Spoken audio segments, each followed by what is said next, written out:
এবং সাম্প্রতিককালে টেলিগ্রাফ পত্রিকাতেও নীলাদ্রি স্যারের এই উপন্যাসটির ওপর একটি বহু আলোচিত ইন্টারভিউ আমরা অনেকেই পড়েছি।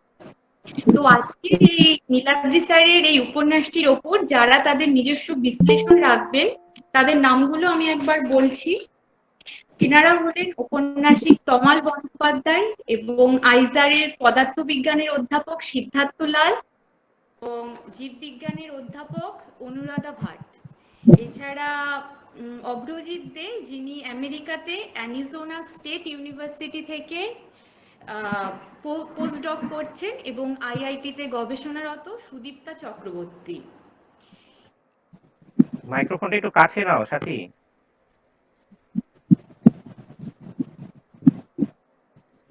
হ্যাঁ সাথী, শুনতে পাচ্ছ? হ্যাঁ সাথী, হ্যালো।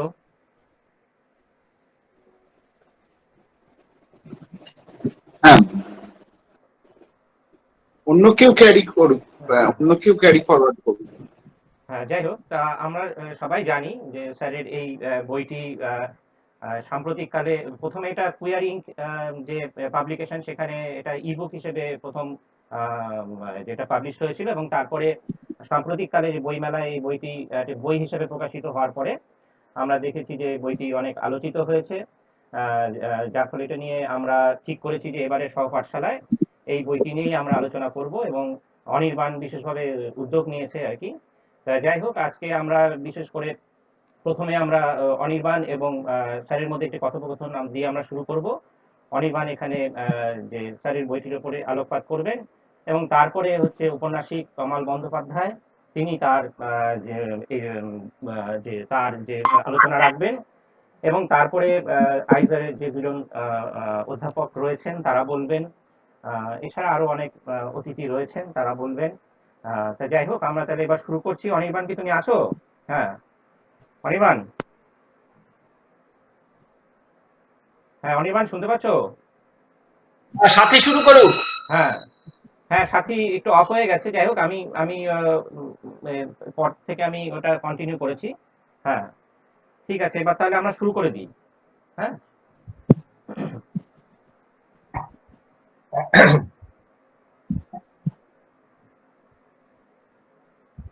সহপাঠশালার তরফ থেকে আজকের এই আলোচনা চক্রে সকলকে আমন্ত্রণ জানাই, সকলকে স্বাগত জানাই, এবং অবশ্যই আমাদের মাস্টারমশাই অধ্যাপক নীলাদ্রি রঞ্জন চ্যাটার্জি, যার এই উপন্যাস নিয়ে, সদ্য প্রকাশিত উপন্যাস নিয়ে আমরা আজকে আলোচনা করব। এবং প্রথমে আমি কিছু কথা বলবো, একটা পাঠ প্রতিক্রিয়া, তারপর স্যারের সাথে আমরা প্রশ্নোত্তর বা সংলাপচারিতায় যাব। এবং আমাদের সঙ্গে আজকে আছেন ঔপন্যাসিক তমাল বন্দ্যোপাধ্যায় এবং আরো অনেকে, আরো অনেক অধ্যাপিকা বৃন্দ, যারা এই প্রশ্নোত্তর এবং সংলাপচারিতায় আমাদের এই প্রশ্নোত্তর এবং সংলাপচারিতার পর্বে তারা আলোচনা করবেন, প্রশ্ন করবেন, এবং স্যারের কাছ থেকে আমরা নানান বিষয়ে জানতে। যে আমাদের সহপাঠশালা যে ভাবনা থেকে তৈরি হয়েছিল, সেটা হলো যে কলকাতা কেন্দ্রিক যে একাডেমিক চর্চা, তার বাইরে যদি টেনে এনে গ্রাম এবং মফস্বল, এই চারপাশের যে বিভিন্ন পরিসর, সেইখানে যদি এই ক্রিটিক্যাল এবং ক্রিয়েটিভ বিভিন্ন টেক্সটের যে আলোচনা আমরা যদি করতে পারি, এবং সেই ভাবনা থেকে আমাদের সহপাঠশালা শুরু হয়। আমরা সহপাঠে সহপ্রশ্নে এর আগে পেয়েছি বিশিষ্ট অধ্যাপক, চিন্তক এবং তরুণ চিন্তকদের। আর আজকে আমাদের সঙ্গে আছেন অধ্যাপক নীলাদ্রি রঞ্জন চ্যাটার্জি, তাকে অসংখ্য ধন্যবাদ, কৃতজ্ঞতা। এবং ওনার টেক্সট, ওনার বইটি, ওনার উপন্যাস নিয়ে আমরা আজকে আলোচনা করব। এই উপন্যাসটা পড়ার পর আমার যে পাঠ প্রতিক্রিয়া, সেইটা যদি একটু সংক্ষেপে দু চার কথায় বলি, এবং তারপর যদি আমরা সংলাপচারিতায় যাই, তাহলে এরকম হতে পারে এই উপন্যাসটা অত্যন্ত গুরুত্বপূর্ণ একটা উপন্যাস, বিশেষ করে আমাদের এই সময়। তার কারণ হচ্ছে, এই উপন্যাসের মধ্যে দিয়ে আমি চারটে ক্যাটেগরির মধ্যে দিয়ে যদি এই টেক্সটটাকে দেখি, যে সময়, সংস্কৃতি, শরীর এবং যৌনতা, এবং অবশ্যই আখ্যানের একটা রাজনীতি এখানে কাজ করছে, যার মধ্যে দিয়ে আমরা এই টেক্সটটিকে পড়তে পারি। এবং মূলত এখানে সাবসিকুয়েন্ট ন্যারেটিভ চলছে, দুটো সময় পর্বে দুটো ন্যারেটিভ একসাথে ওতপ্রোতভাবে সংযুক্ত হচ্ছে বা সংলগ্ন হচ্ছে। একটা সময় একটা দেখতে পাচ্ছি ডায়েরিজের মধ্যে দিয়ে, যেখানে রোনাল্ড স্টেথার্ন এবং সঞ্জয় চতুর্বেদী এই দুটো ক্যারেক্টার উঠে আসছে। স্টেথার্ন একজন লন্ডনবাসী এবং সে ভারতে আসছে, ভারতের কৃষ্ণ সোসাইটি এবং সেইখানে হিন্দুইজম এবং এই সংক্রান্ত বিভিন্ন ভাবনাকে এক্সপ্লোর করার জন্য, আবিষ্কার করার জন্য, এবং তার সাথে সঞ্জয় চতুর্বেদীর সম্পর্ক তৈরি হচ্ছে। এবং এই ন্যারেটিভের সাথে সাথে আমরা দেখতে পাচ্ছি যে আরেকটা ন্যারেটিভ, যে ন্যারেটিভটা 1990s-এ, স্টেথার্ন আসছেন 1920s-এ, সুতরাং একটা সময়ে এসকেপ এই ন্যারেটিভটা বা এই আখ্যানের মধ্যে দিয়ে ধরা হচ্ছে। সেই সময়ের সমস্ত দাগ ছাপ গুলি এই ন্যারেটিভটার মধ্যে পড়ছে। আবার একই সঙ্গে 1990s-এ যখন আমাদের এই দেশ থেকে আমেরিকায় আরেকজন ফুলব্রাইট ফেলোশিপ নিয়ে যাচ্ছে, সে আমেরিকায় কিভাবে ভারতীয় ধর্ম, বিশেষত হিন্দু ধর্ম, তাকে ওইখানে এক্সপ্লোর করার একটা প্রয়াস চলছে, প্রচেষ্টা চলছে। এবং সেইখানে গিয়ে দ্বীপ তার মাধবের সাথে পরিচয় হচ্ছে এবং তার সাথে একটা সম্পর্ক তৈরি হচ্ছে। এই দুটো সম্পর্ক ওতপ্রোতভাবে যেন সংলগ্ন হচ্ছে এবং এখানে এই দুটো সময়, দুটো পরিসর, একটা 1920s, এটা কিছু দূর টেনে যাচ্ছে 1930s পর্যন্ত, এবং আরেকটা হচ্ছে 1990। এই দুটো সময় এবং দুটো পরিসর, দুটো সাংস্কৃতিক পরিসর, এই পরিসর দুটো একসাথে মিলেমিশে যৌথভাবে ন্যারেটিভটা তৈরি করছে। সুতরাং সাবসিকুয়েন্ট কারণে যে প্রথম ন্যারেটিভটা একটা সময় এসকেপকে ধরছে এবং পরবর্তী ন্যারেটিভ যেটা একই সঙ্গে চলছে সেটা 1990 অন্য একটা সময়ের পার্সপেক্টিভ থেকে ন্যারেটিভটা, আখ্যানটা তৈরি হচ্ছে। এবং সবচেয়ে মজার ব্যাপার হলো যে এই দুটো ন্যারেটিভ কো-কনস্টিটিউটিভ, দুটো ন্যারেটিভের মধ্যে একটা ডায়ালগ চলছে, সংলাপ চলছে, এবং দুটো ন্যারেটিভের মধ্যে কোথাও যেন একটা তাদের যে ক্যারেক্টার, সেই চরিত্রগুলির মধ্যে একে অপরের দ্বারা প্রভাবিত হচ্ছে। বিশেষত রোনাল্ড স্টেথার্ন, রনি, এবং সঞ্জয় চতুর্বেদী, যে তাদের প্রভাব, তাদের সম্পর্কের প্রভাব, কি ধরনের সম্পর্ক সেটা আমি পরবর্তী আলোচনায় আসছি, সেই সম্পর্কের প্রভাব দীপ এবং মাধব এই দুটো ক্যারেক্টারের মধ্যে বহুল ভাবে প্রভাবিত করছে। এবং এইখানে এই যে ন্যারেটিভ, এই আখ্যানের যে জটিল বয়ান, দুটো বয়ান একসাথে চলছে, ইন্টারপাস করছে, এইখানে আমার ভাবনায় এটাকে আমি ব্যাখ্যা করতে পারি এইভাবে যে ডাবল এন্ট্যাঙ্গেলমেন্ট, যেটা বাংলায় বলা যেতে পারে দ্বৈত লগ্নতা। মানে এখানে টেক্সচুয়াল এন্ট্যাঙ্গেলমেন্ট যেমন তৈরি হচ্ছে, সেই রকম একই সঙ্গে ফিজিক্যাল এন্ট্যাঙ্গেলমেন্ট তৈরি হচ্ছে। টেক্সচুয়াল এন্ট্যাঙ্গেলমেন্টটা তৈরি হচ্ছে, লগ্নতা তৈরি হচ্ছে কিভাবে, যে এখানে একটা শরীরের বোধ এবং শরীরের সংস্কৃতি সেটা নানান ভাবে ফুটে উঠছে। এই যে সময়টাকে ধরা হচ্ছে 1920s, সেইখানে যেন একজনের শরীরী চেতনা, শরীরী বোধ বা শরীরের জ্ঞান তার মধ্যে এসে যেন সময়ের ছাপ, রাজনৈতিক সময় এবং সেটা সাংস্কৃতিক সময়, এই দু ধরন এবং আরো বিভিন্ন ধরনের যে সময়ের দাগ এবং ছাপগুলো এই ন্যারেটিভটার মধ্যে পড়ছে। এবং সেই সঙ্গে আমরা এই আখ্যানের মধ্যে যৌনতার একটা অন্য পাঠ দেখতে পাবো। এবং এই টেক্সটার মধ্যে একটা সূচক কথা এক জায়গায় বলা হয়, যেখানে অস্কার ওয়াইল্ডকে নিয়ে একটা মন্তব্য, যে he suffered because he loved। এটা অসাধারণ কথা, যে কথাটা আমরা বিভিন্ন আখ্যানের মধ্যে বারে বারে খুঁজে পাই। এই প্রেমের এই ভাবনাটা, যার মধ্যে যন্ত্রণা বিধৃত, কিন্তু আমরা এই টেক্সটার মধ্যে এই ভাবনাটা বা এই প্রস্তাব বা এই পাঠে আসি সম্পূর্ণ একটা ভিন্ন পরিক্রমণের মধ্যে দিয়ে, ভিন্ন পথ পরিক্রমার মধ্যে দিয়ে যেন আমরা এই জায়গাটা এসে পৌঁছাই। এটা একটা অসামান্য পাঠ বা অসামান্য দিকের হদিশ দেয়, যেটা একটা ভিন্ন ধর্মী পাঠ, ভিন্ন পথ পরিক্রমণের মধ্যে দিয়ে আমরা যেন ওই প্রেম এবং যন্ত্রণা, দুঃখের মধ্যে যে অঙ্গাঙ্গী সম্পর্ক, এই সংলগ্নতাটা আমরা বুঝতে পারি। আমি একটা জায়গা থেকে একটু পড়ছি, যেখানে খুব চমৎকার ভাবে সময় এবং শরীরের সংস্কৃতি একে অন্যের সাথে ওতপ্রোতভাবে লগ্ন হচ্ছে, মিশে যাচ্ছে, বিধৃত হচ্ছে। এটা এমন একটা জায়গা আছে 74 পাতায় 74, সেইখানে স্টেফান এবং সঞ্জয়ের মধ্যে সম্পর্ক নিয়ে আলোচনা করা হচ্ছে, শারীরিক সম্পর্ক, এবং সেই শারীরিক সম্পর্কের মধ্যে কিভাবে সময়ের ছাপ, সময় প্রবেশ করছে, রাজনৈতিকতা প্রবেশ করছে, শরীরের রাজনৈতিকতা প্রবেশ করছে, সেটা একটু যদি আমরা দেখি খুব সংক্ষেপে, যে এমন একটা জায়গায় ন্যারেটিভটা এসছে, দুজনের মধ্যে সম্পর্কের একটা বিবরণ বা বর্ণনা আমরা দেখতে পাচ্ছি। He held my hands, looking intently into my eyes. I stood there, not moving. He kissed me and I responded eagerly. I kept telling myself that I should not cry. He took off his grey shawl, his shirt, his undershirt, his dhoti and his underpants. He also took off his holy threads. I undressed as quickly as possible and we both fell into my bed. We made love for half an hour or so. এবং একটু পরে এই আলোচনাটা আর এখানে শরীরের বোধটা কিভাবে তৈরি হচ্ছে, যে দুজনের শরীরের মধ্যে যে সম্পর্কটা তৈরি হচ্ছে, এখানে যেন কোথাও যেন একটা শরীরপনা, এর আমির শরীর সাথে অন্যের বা অপরের শরীর কিভাবে মিলে মিশে যাচ্ছে, এই যে এন্ট্যাঙ্গেলমেন্ট, এই যে লগ্নতা, সেটা কিভাবে প্রকট হচ্ছে। Since then I have been spinning the bedsheet, the pillows for signs of his presence.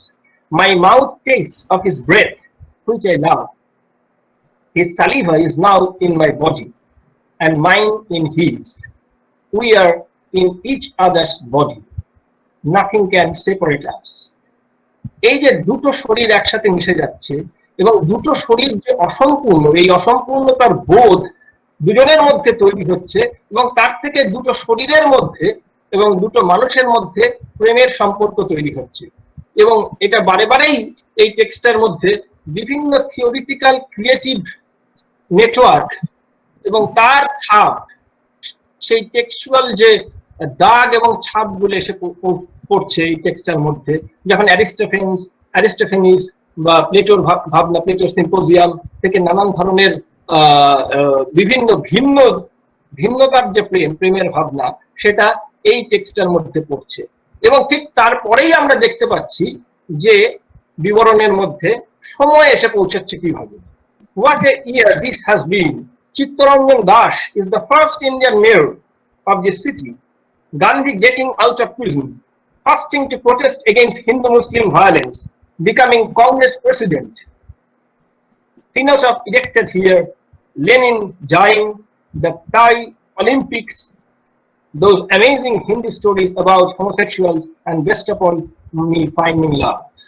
এবং এটা একটা সময় যখন হ্যাভলেট অলিসের লেখা বেরোচ্ছে, এবং তার ঠিক আগেই 1860 যখন হোমোসেক্সুয়াল শব্দটা প্রথম জার্মান ভাষায় আসে, এবং এই যে হিস্টোরিসিটি, তার যে ঐতিহাসিকতা এই টেক্সটার মধ্যে এসে পৌঁছাচ্ছে। এবং যেটা আমরা ফুকোর হিস্ট্রি অফ সেক্সুয়ালিটির ইন্ট্রোডাকশনে প্রথমেই দেখতে পাই, যেখানে কার্ল ওয়েস্টফ্যালের যে কন্ট্রারি সেক্সুয়াল ডিজায়ার ফিলিংস, সেই যে 1870 যখন এই টেক্সটটা বের হয়, তারও যেন বিভিন্ন ছাপ এই টেক্সটার মধ্যে এসে লাগছে। সুতরাং একই সঙ্গে দেখা যাচ্ছে একটা টেক্সচুয়াল স্পেসের মধ্যে, আখ্যানের মধ্যে একটা জড়াজড়ি তৈরি হচ্ছে, দুটো আখ্যান একে অপরকে প্রভাবিত করছে, প্রথম আখ্যান দ্বিতীয় আখ্যানের উপর প্রভাব তৈরি করছে, প্রভাব বিস্তার করছে, এবং দুটো ক্যারেক্টার জন্য ওই ডায়েরির মধ্যে যে ক্যারেক্টারগুলো, যে চরিত্রগুলো বিধৃত হয়েছে তার দ্বারা প্রভাবিত হচ্ছে। যেন লিখন যেন একটা মানুষের দুজন মানুষের মধ্যে সম্পর্ককে কোন রকম ভাবে যেন একটা নির্মিতি দিচ্ছে। আবার সেই সঙ্গে শরীরপনা, দুজনের শরীরপনার মধ্যে দিয়ে একে অপরের শরীরকে বুঝে নেওয়া, দুজন অসম্পূর্ণ শরীরের বোধ তৈরি হচ্ছে, এবং এটা একমাত্র শরীরই। তার কারণ হচ্ছে বারে বারেই এই টেক্সটের মধ্যে বডি, শরীরের সংস্কৃতি খুব গুরুত্বপূর্ণ হয়ে উঠছে, এবং এমন একটা জায়গায় যখন দুজনের মধ্যে বিচ্ছেদ হচ্ছে তখন লেখক লিখছেন ডিয়ার বডি। এটা খুব ইন্টারেস্টিং একটা জায়গা। এবং আরো গুরুত্বপূর্ণ যে কিভাবে রাজনৈতিকতা এই এই শরীরের সংস্কৃতির মধ্যে এসে ঢুকে পড়ছে। সম্পর্কের যখন নির্মাণ চলছে সেই জায়গায় এক জায়গায় বলছে, স্টেফান বলছে, is not it awfully unpatriotic on his part to seek sexual congress with the Shahin?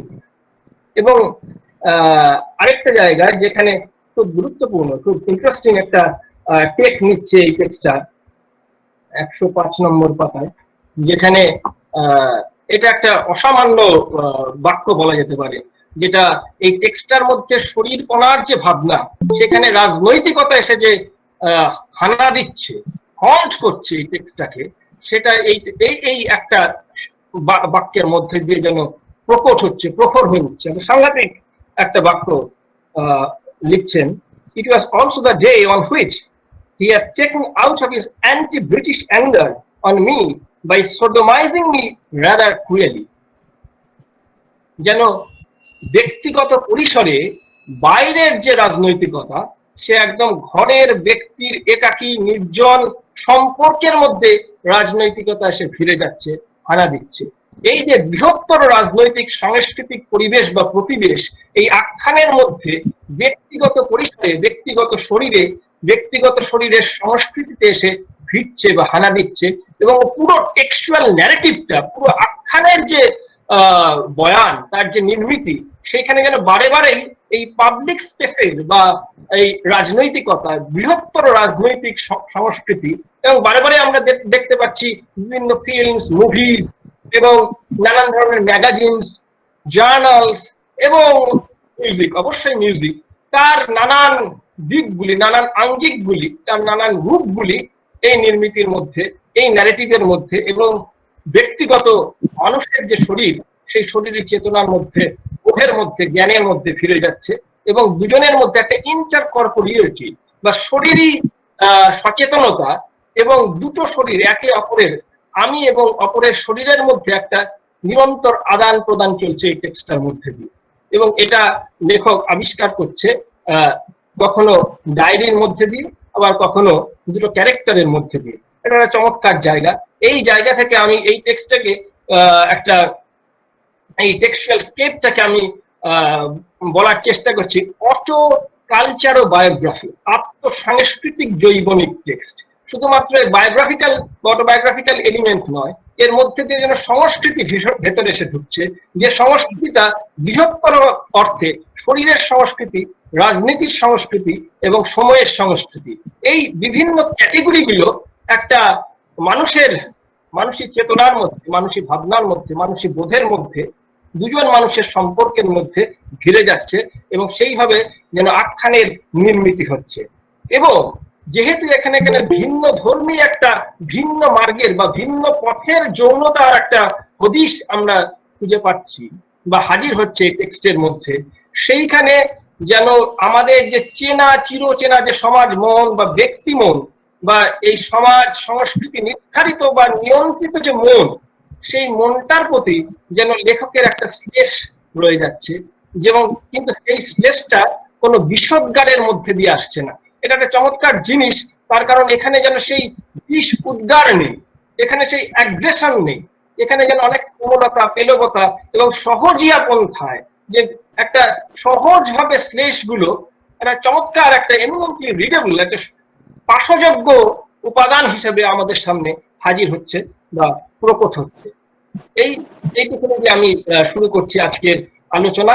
এবং আমার প্রথম স্যারের কাছে যে প্রশ্ন বা জিজ্ঞাসা, সেটা হচ্ছে এই যে রাইটিং এর যে এই যে স্পেস, সেইখানে আপনি কিভাবে এই পুরো লিখন ক্রিয়াটাকে দেখবেন, একটু যদি আপনি এই লিখনের মানে প্রাথমিক যে কথা, এই আখ্যান তৈরির যে প্রাথমিক ভাবনা কিভাবে আপনার কাছে এলো, এবং আপনি সেটা নিজের সামনে মানে সেলফ রিফ্লেক্সিভ এমন একটা জায়গা থেকে আপনি কিভাবে এই আখ্যানটাকে দেখবেন বা পড়বেন, সেই জায়গা থেকে আমরা একটু শুনতে চাই।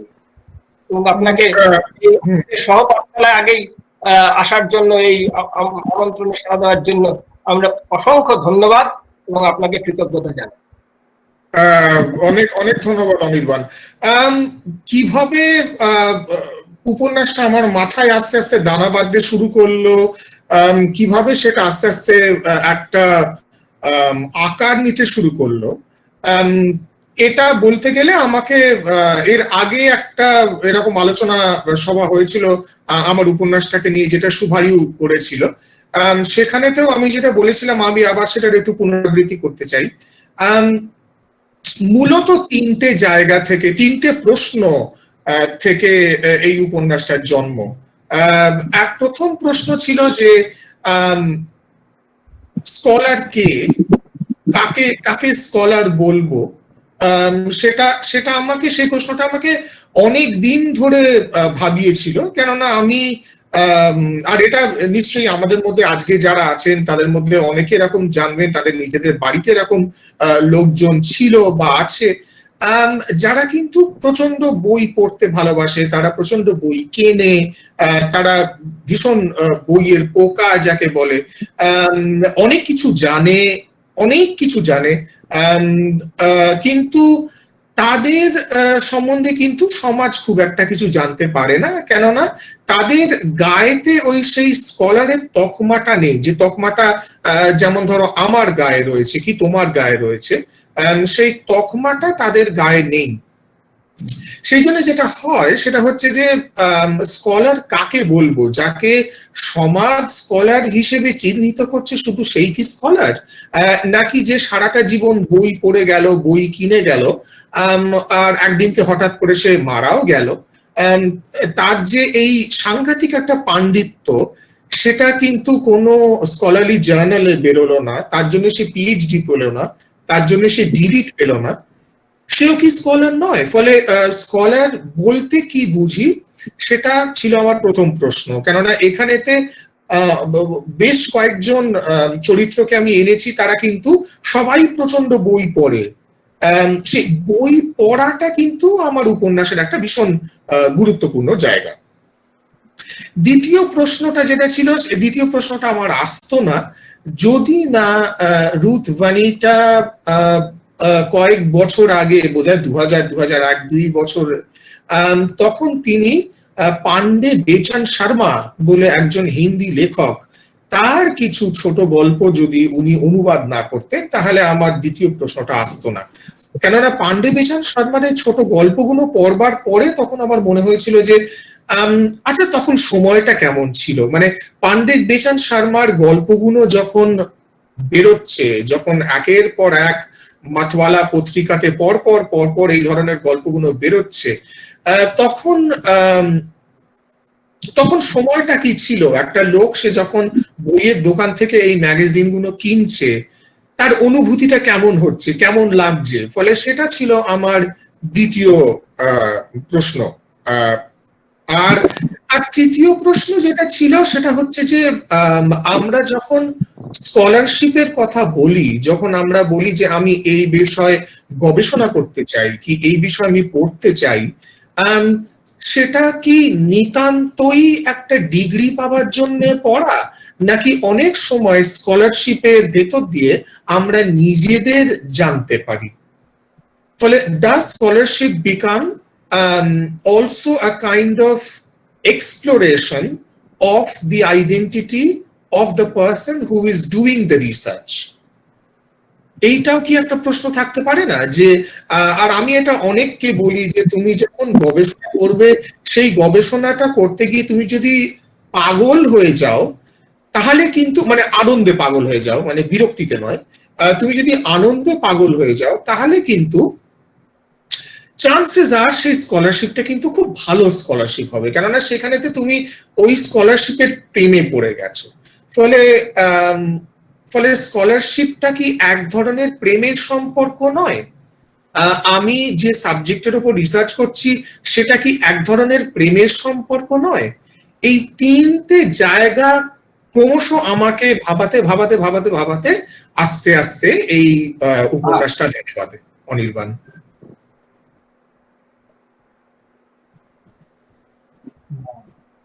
খুব গুরুত্বপূর্ণ কথা। এই যে স্কলারশিপের ক্ষেত্রে আপনি যে বললেন যে বিষয়ের সাথে আমির যে সম্পর্ক, সেখানে যে প্রেমের ভাবনাটা, এটা খুব গুরুত্বপূর্ণ। এবং এই টেক্সটটা জুড়ে আমরা দেখতে পাচ্ছি যে আপনি বারে বারে যে কৃষ্ণ ভাবনা এবং বৈষ্ণবিজমের ভাবনা, এবং একটা চমৎকার জায়গা আছে যে যেখানটা হচ্ছে মহাভারতের আপনি রেফারেন্স দিচ্ছেন, যে কৃষ্ণ এবং অর্জুনের মধ্যে যে প্রথম দেখা হচ্ছে বা কৃষ্ণ অর্জুনের যে সম্পর্ক, সেই সম্পর্কটার রেফারেন্স আসছে। এবং দেখা যাচ্ছে যে সঞ্জয়ের যখন মেয়েটির সাথে বিয়ে ঠিক হচ্ছে, তখন তার বাবা মা বৃন্দাবন থেকে নিয়ে আসছে বা বৃন্দাবনে যাচ্ছে।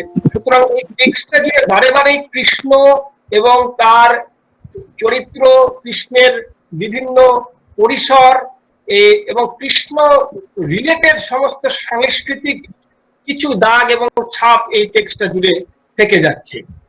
এই যে এই বিষয়টাকে, এবং অবশ্যই এটা ভারতীয় বা হিন্দু ধর্মের সাথে যুক্ত, এই বিষয়টাকে আপনি মানে দুটো স্পেসে দেখছেন। একটা হচ্ছে 1920s যখন রোনাল্ড স্টেফান এসে গবেষণা করছে, আবার আপনি 1990s যখন দীপাঞ্জন ওইখানে যাচ্ছে, সেইখানে গিয়ে আবার আমেরিকাতে গিয়ে সমস্ত কৃষ্ণ সোসাইটি এবং বৈষ্ণব কাল, তাদের যে সাংস্কৃতিক পরিসর, সেই পরিসরের সাথে তারা মিশে গিয়ে সে একটা অনাবিষ্কৃত দেশ আবিষ্কার করছে। যেন এই দুটো পরিসর বারে বারেই ঘুরে ফিরে একটা মোটিভের মতো কালচারাল বলা যেতে পারে, মোটিভের মতো বারে ঘুরে আসছে। এই বিষয়টা যদি আপনি একটু কিছু বলেন। আমার মনে হয় যে মানে কৃষ্ণকে কিন্তু বেশ বেশ অনেক ভাবেই দেখা যেতে পারে। ফলে সেই জিনিসটা আমার খালি মনে হয়েছিল যে কৃষ্ণকে আমি যখন আমি প্রেম সম্বন্ধে কথা বলি বা যখন আমি বিয়ে সম্বন্ধে কথা বলি, আর যখন কোনো মানুষ বলে যে আমি যাকে প্রেম করব তাকে আমাকে বিয়ে করতে হবে, এই প্রেম আর বিয়ের মধ্যে যে একটা সম্পর্ক পিতৃতান্ত্রিক সমাজ তৈরি করে দিয়েছে, সেটা যখন মানুষ আমাকে বোঝাতে আসে তখন আমি কৃষ্ণর কথাই বলি। কেননা আমরা কৃষ্ণর পাশে যে নারীকে দেখি তার সঙ্গে কৃষ্ণের কোনোদিন বিয়ে হয়নি, কিন্তু তাদের এই প্রেমকে আমরা সর্বক্ষণ কিন্তু পুজো করে চলেছি। ফলে কৃষ্ণের মধ্যে কিন্তু আমি কোনো কোনো জায়গায় দেখি যে অদ্ভুত ভাবে এমন কিছু কিছু কাজ ওনার মধ্যে দেখা যায়, যেটা কিন্তু আমি পিতৃতন্ত্র বিরোধী হিসেবেও কিন্তু দেখতে পারি। আর অবশ্যই কৃষ্ণের সঙ্গে অর্জুনের যে সম্পর্ক, সেখানেও কিন্তু আমরা দেখতে পারি যে এটা কিন্তু আমাকে অনেক দিন ধরে ভাবায় যে পিতৃতান্ত্রিক সমাজেতে কোথাও যেন আমাদের মধ্যে একটা ধারণা কাজ করে যে প্রেমের সম্পর্ক হচ্ছে বন্ধুত্বের সম্পর্কের থেকে বেশি কিছু। এটা নিয়ে আমার একটা ইউটিউবে ভিডিও আছে যে হ্যাঁ, বন্ধুত্ব জায়গায় আছে, কিন্তু প্রেমের সম্পর্ক ভাই একটা আলাদা ব্যাপার। এই যে পিতৃতান্ত্রিক সমাজে সবসময় প্রেমকে বন্ধুত্বের উপরে রাখা হয়, এই যে এক ধরনের হায়ারার্কি যেটা তৈরি করে, এটার বিরুদ্ধে কিন্তু কোনোভাবে আমার মনে হয় একটা সোচ্চার হওয়া দরকার। যে ভালোবাসা মানে প্রেমের সম্পর্ক বা যৌনতার সম্পর্ক ঠিক যতটাই মান্যতা পায় সমাজে, বন্ধুত্বের জায়গাটা কিন্তু সমানভাবে থাকা উচিত। ফলে বন্ধুত্ব যে একটি প্রেমের সম্পর্ক থেকে কোনো অর্থে ছোট বা খাটো বা কম বা কিছু নেই একটা, এই ধারণাটা বোধহয় আমাদের একটু বদলানো দরকার। আর সেখানেতে অবশ্যই আমরা দেখতে পাই যে কৃষ্ণ বারবার অর্জুন সম্বন্ধে যেভাবে কথা বলছেন, সেখানে কিন্তু একটা প্রচন্ড গভীর একটা বন্ধুত্ব। এখন সেই বন্ধুত্বটা কতটা প্লেটনিক কতটা ইরোটিক তার মধ্যে যাচ্ছি না, কিন্তু একটা সুগাঢ় বন্ধুত্ব রয়েছে, যেখানেতে উনি একটা জায়গায় গিয়ে এমনও বলছেন যে আমি তোমাকে আমার স্ত্রী সন্তানের থেকেও বেশি ভালোবাসি। ফলে এই যে জায়গাগুলো আমার মনে হয় এগুলো কৃষ্ণর এই চরিত্রের ভেতর দিয়ে কিন্তু আমার ধরতে খুব সুবিধে হয়েছে। ফলে কৃষ্ণকে নিয়ে অনেক রকম খেলা করা যায়। ফলে আমার মনে হয় এই খেলার সুযোগটা পেয়েছি বলে কৃষ্ণকে বারবার ব্যবহার করেছি। বেশ ইন্টারেস্টিং। আচ্ছা, আমাদের সঙ্গে তমালদা আছে, তমাল বন্দ্যোপাধ্যায়।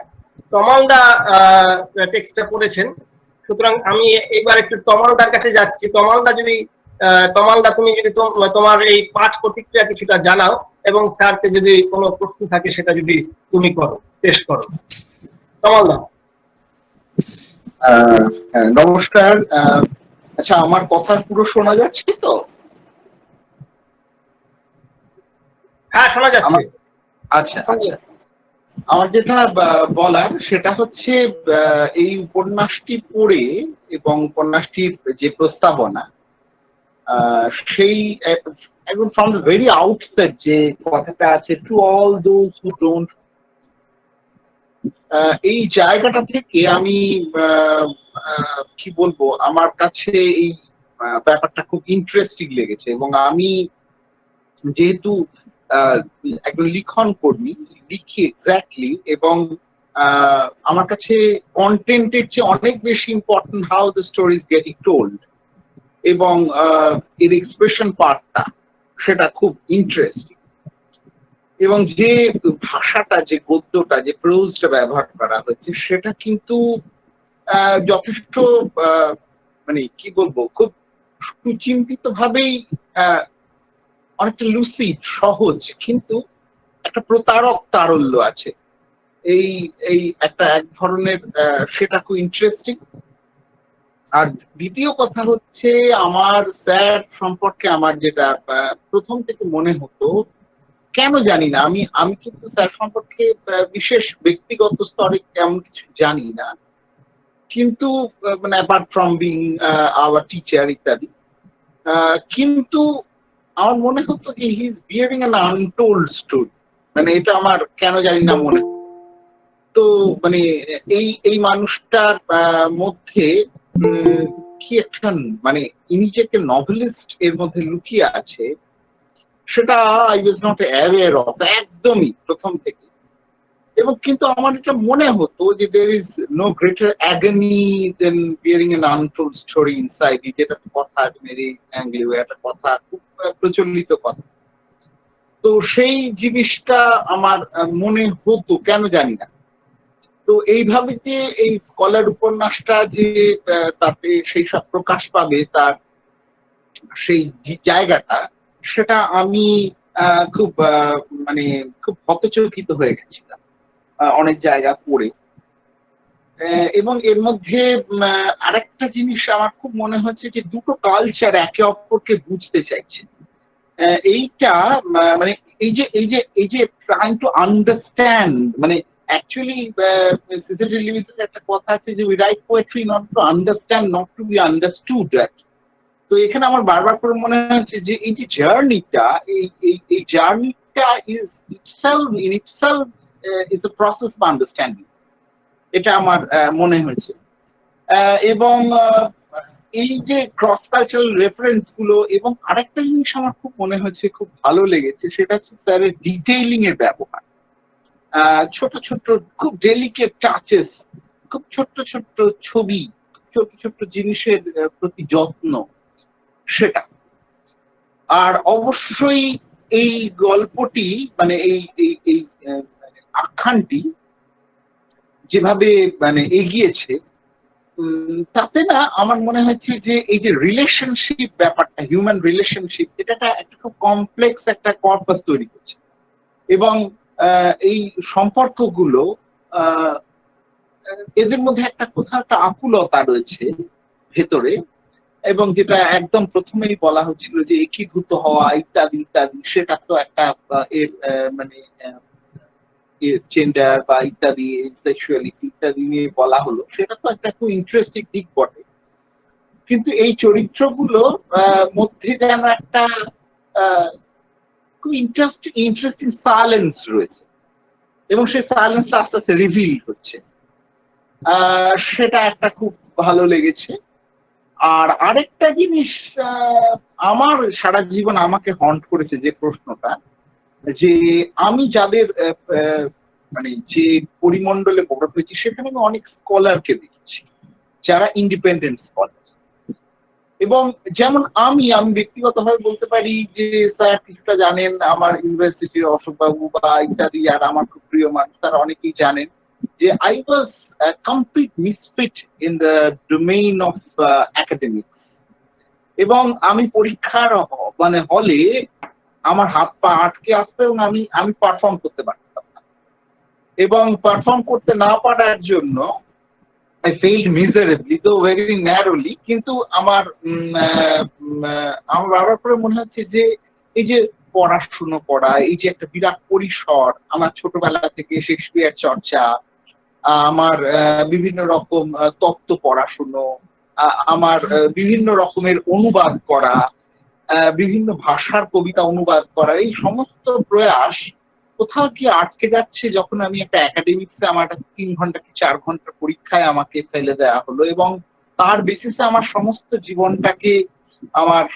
জীবনটাকে মাপা হবে, এবং আমি এলিমিনেটেড হব ফ্রম ভেরিয়াস মানে কি বলবো মানে ওয়েজ, মানে বিভিন্ন অ্যাক্সেস গুলো থেকে। এবং তার মানে আমি বারবার করে যেটা বলতে চাইছি যে স্যারের যে একটা অল্টারনেটিভ ডিসকোর্স অফ স্কলার, যেমন ওই চরিত্রটি, ওই যে আমার নামটা ভুলে যাচ্ছি, মাধব সম্ভবত, ওর সম্পর্কে যখন ওই ছেলেটি দীপ বিভিন্ন রকম প্রশ্ন করছে যে ও একটা ফুটবলার ইত্যাদি, এবং সে তাকে ওই যখন জিজ্ঞেস করছে যে কেন তুমি ওর ব্যাপারে খুব ইন্টারেস্টেড, তখন এবং ছবি তোলার এই সব প্রসঙ্গ রয়েছে, এবং তার সেখানে একটা জায়গায় ও বলছে বিকজ ও আর্থুর র্যাবো কবিতা পড়তে চায়, ও পড়ে, এবং এই যে দেয়ার আর আদার সাইডস অফ দ্য পারসন, এইটার যে এক্সপ্লোরেশন এবং এটার প্রতি যে একটা এমপ্যাথি, আমি সিম্প্যাথি শব্দটা বলবো না, এই এমপ্যাথির জায়গাটা খুব ইন্টারেস্টিং। এবং আমি আরেকটা জিনিস একটু অ্যাড স্পাইস টু ইট, আমি একটু বলি যে স্যারের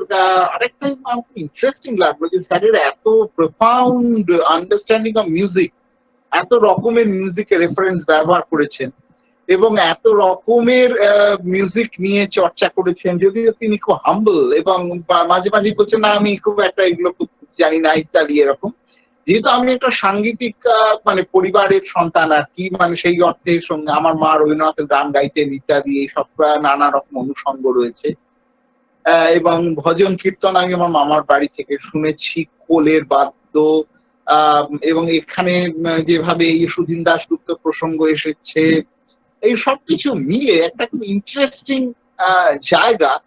তো আমি কি মানে আমি অনির্বাণের কাছে একটুখানি শুনছিলাম যে স্যার নিজেও অপূর্ব গান আর কি, তো আমরা কি একটু শুনতে পারি যে স্যার 2-1 কলি গান? কারণ আমার মনে হয় যে এটা একটা বেশ ইন্টারেস্টিং ব্যাপার হতো, কারণ একটা যদি লং একটা খুব টেডিয়াস একটা ডিসকাশন হয় তাহলে আমার মনে হচ্ছে ব্যাপারটা একটু যদি 2-1 কলি অন্তত যদি একটু টপ্পা বা একটা কোনো রকম একটু অন্যরকম গান,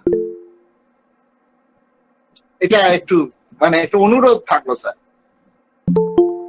হ্যাঁ বেশ, মানে অন্যান্য প্রসঙ্গ যখন কাভার হয়ে যাবে তখন তমাল আমি সময় থাকলে নিশ্চয়ই হবে। আচ্ছা আচ্ছা আচ্ছা আচ্ছা ঠিক আছে, তাহলে এটা চলতে থাকুক, আমরা অপেক্ষা করবো এবং আমি আবার আসবো কোনো প্রসঙ্গে। হ্যাঁ হ্যাঁ, তমালদা খুব চমৎকার ভাবে ওর পাঠ প্রতিক্রিয়া ব্যক্ত করলো। এই গানের ব্যাপারটা আমরা অবশ্যই মাথায় রাখছি, এবং সকালবেলায় তমালদার সাথে এই ব্যাপারে কথা হয়েছে, এবং যে অংশে আপনি এই গানের রেফারেন্স গুলো আসছে, বিভিন্ন মিউজিক এবং কম্পোজারদের যে রেফারেন্স গুলো আসছে সারা টেক্সট জুড়ে বিভিন্ন সময়ে, এবং একটা জায়গায় তো খুব ডেন্সলি এসছে, এবং তখনই আমাদের মনে হয়েছিল স্যারকে এই প্রস্তাবটা দিতে হবে।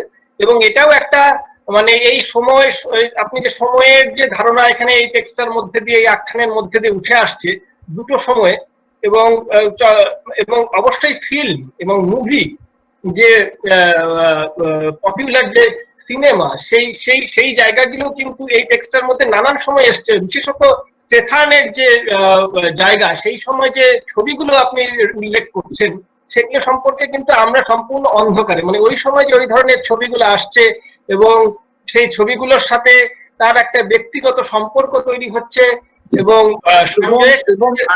সম্পর্ক। আরেকটা হচ্ছে কলকাতার সেই সময়টার একটা মাইনিউট এবং খুব কনভিনসিং একটা ডিপিকশন কলকাতার সেই সময়।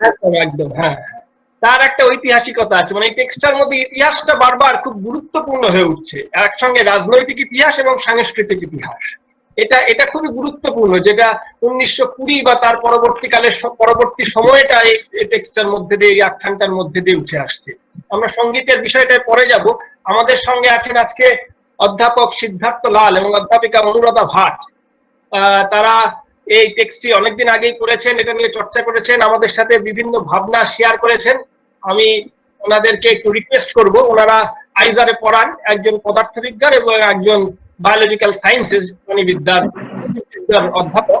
ওনারা সম্পূর্ণ অন্য ডিসিপ্লিনের, কিন্তু লিটারেচারের সাথে ওতপ্রোতভাবে সংযুক্ত, যেটা আমরা বারে বারে এই স্কলারের মধ্যে, স্কলারের টেক্সটের মধ্যে আমরা পাই যে স্কলার কিন্তু প্রচুর লিটারেচার করছে, কবিতা করছে। সুতরাং আপনাদের কাছ থেকে যদি কিছু আমরা শুনতে। নমস্কার, আমি ইংরেজিতে জিজ্ঞেস করবো কেন আমার স্ত্রী অনুরাধা উনি কিন্তু বাংলা বেশি বোঝেন না, so if you will all please forgive us, we will ask a few questions and make our comments in English. Let me introduce my wife, Dr. Anuradha Bhatt. She is on the Faculty of Biological Sciences at IISER Kolkata. I am Siddharth Lal. I'm on the Faculty of Physical Sciences at IISER Kolkata. Clearly, we are somewhat out of our depth here. We have spent a few too many years wandering down other streets. It's not that we don't enjoy reading, we read voraciously, but yeah, we have not had much exposure to such gatherings, so we are a little nervous. Congratulations, Professor Chatterjee, on your novel. Mr. Roy had given us a copy of your book to read and we enjoyed reading it.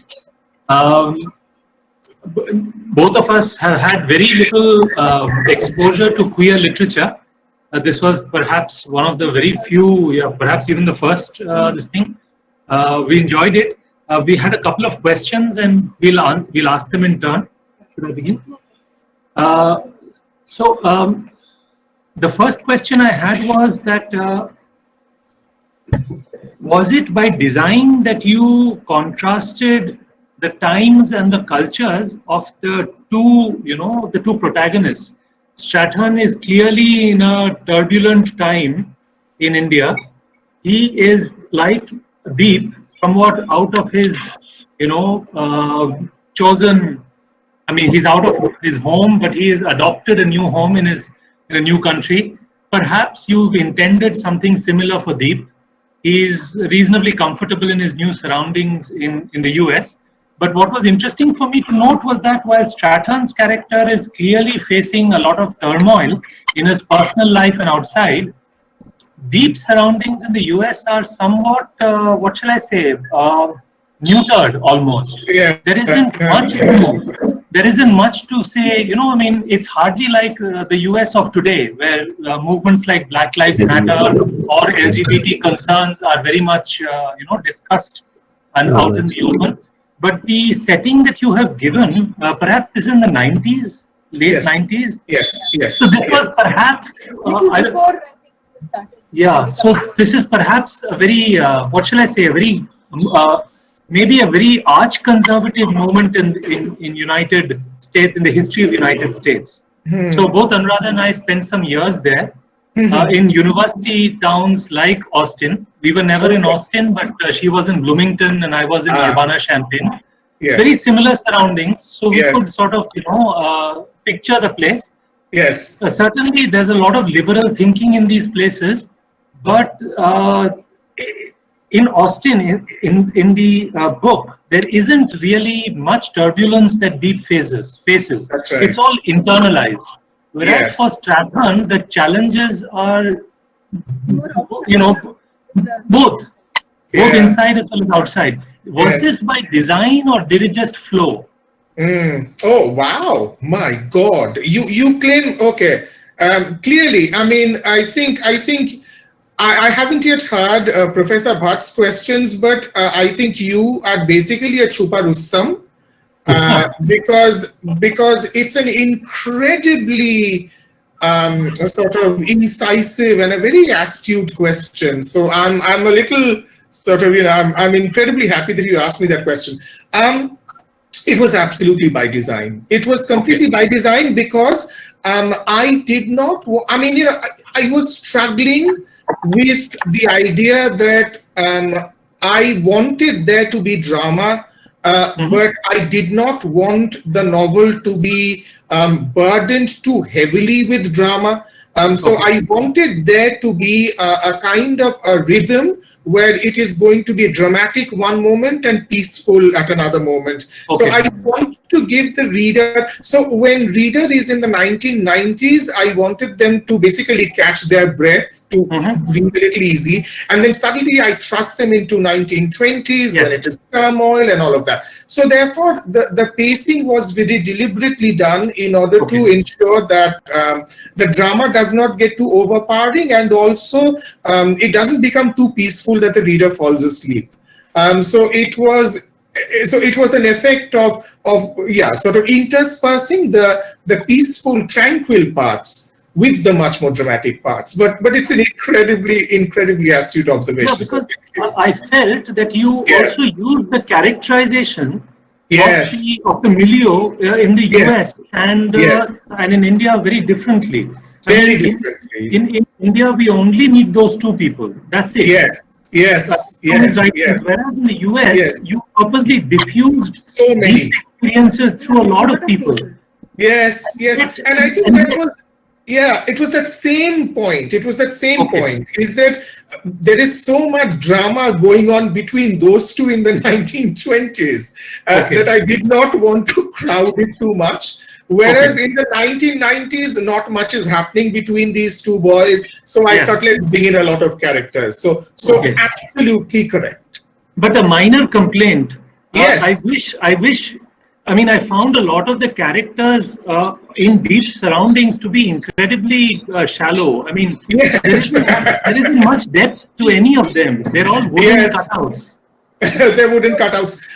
In fact, the lady Seema is potentially an extremely interesting character, and I wish you would have developed her a little more. Right. Because she could have provided a much deeper, juxtaposition to Deep himself. I will take note of that. Because all those, and mind you, let me tell you that these characters, they are they are to a certain extent based on people that I had met in Austin. So in such an incredibly shallow crowd you met in Austin. Well, I don't know. But there were, I mean, the housewife Sarika, she is just. I completely understand the characters you've chosen. But the funny thing is, it's true that in the NRI crowd you do meet a lot of such people.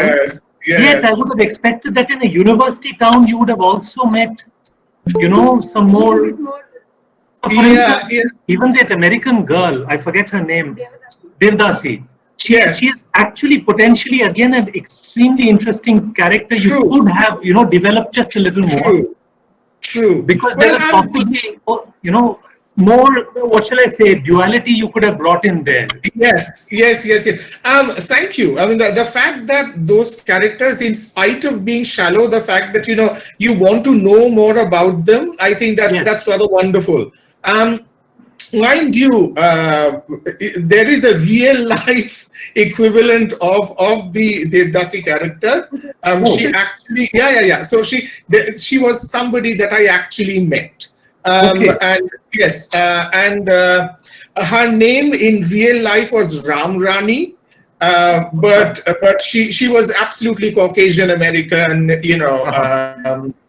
of Eastern European ancestry. But she had her own little sort of, her little shrine to Krishna and all of that. So she was actually modeled on somebody that I met. She's a fascinating character. But I think, again, a writer is, this is the problem with writers, is that, you know, you are faced with so many interesting characters, Right.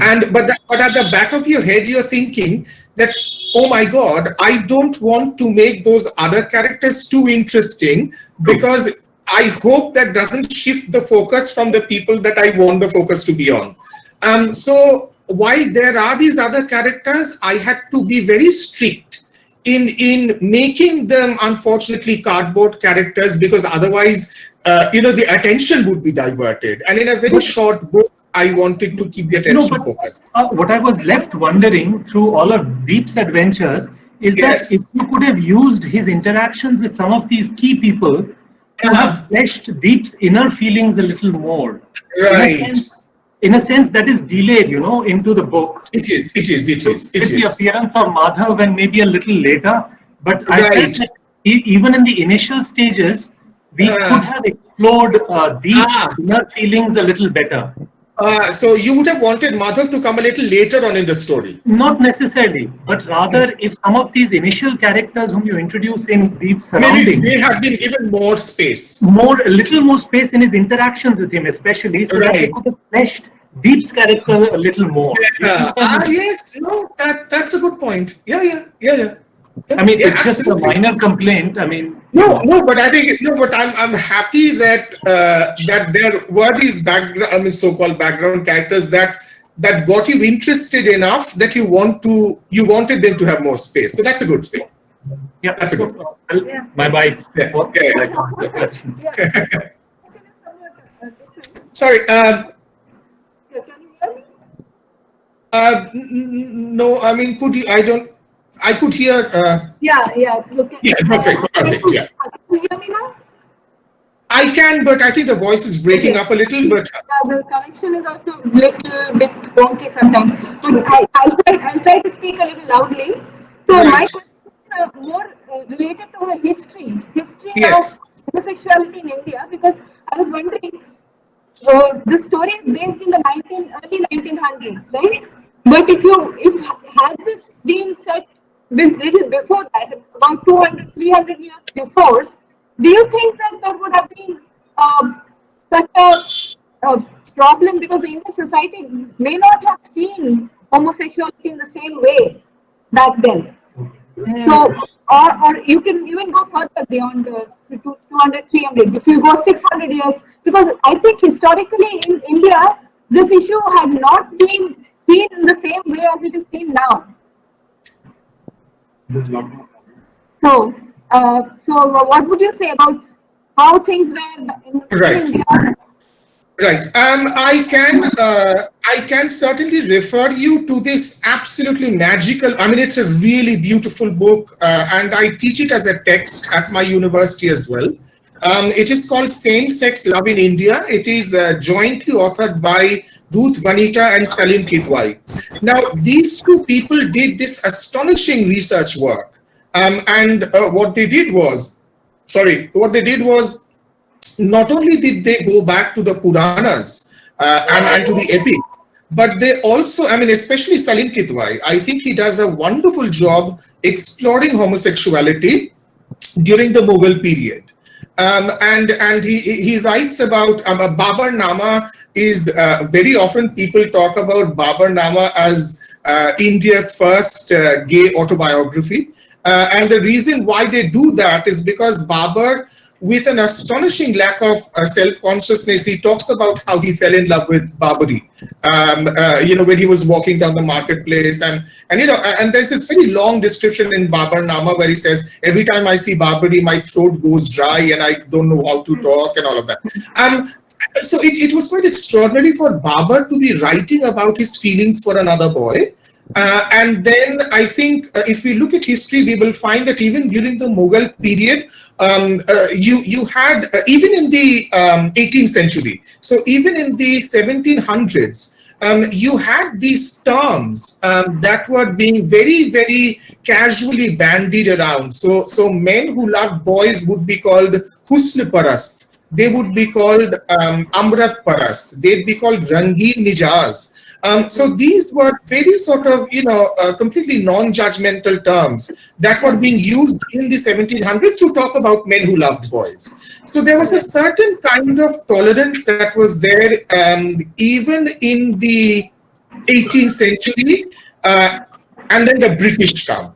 And then the moment the British come, that's it, clamp down, Section 377, that's it. I'm just wondering about the segregation. Probably it came much later, in the sense that why would there be a separate category given to this? Yes. Yes. Because what back in history, as an ancient society, we did not have any special category. I don't think we did.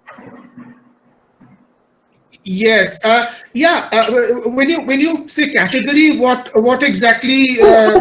So in today's society, we have certain terms like queer, LGBT, all these things. Oh, okay. Why should Okay. we have a special Right. Yeah.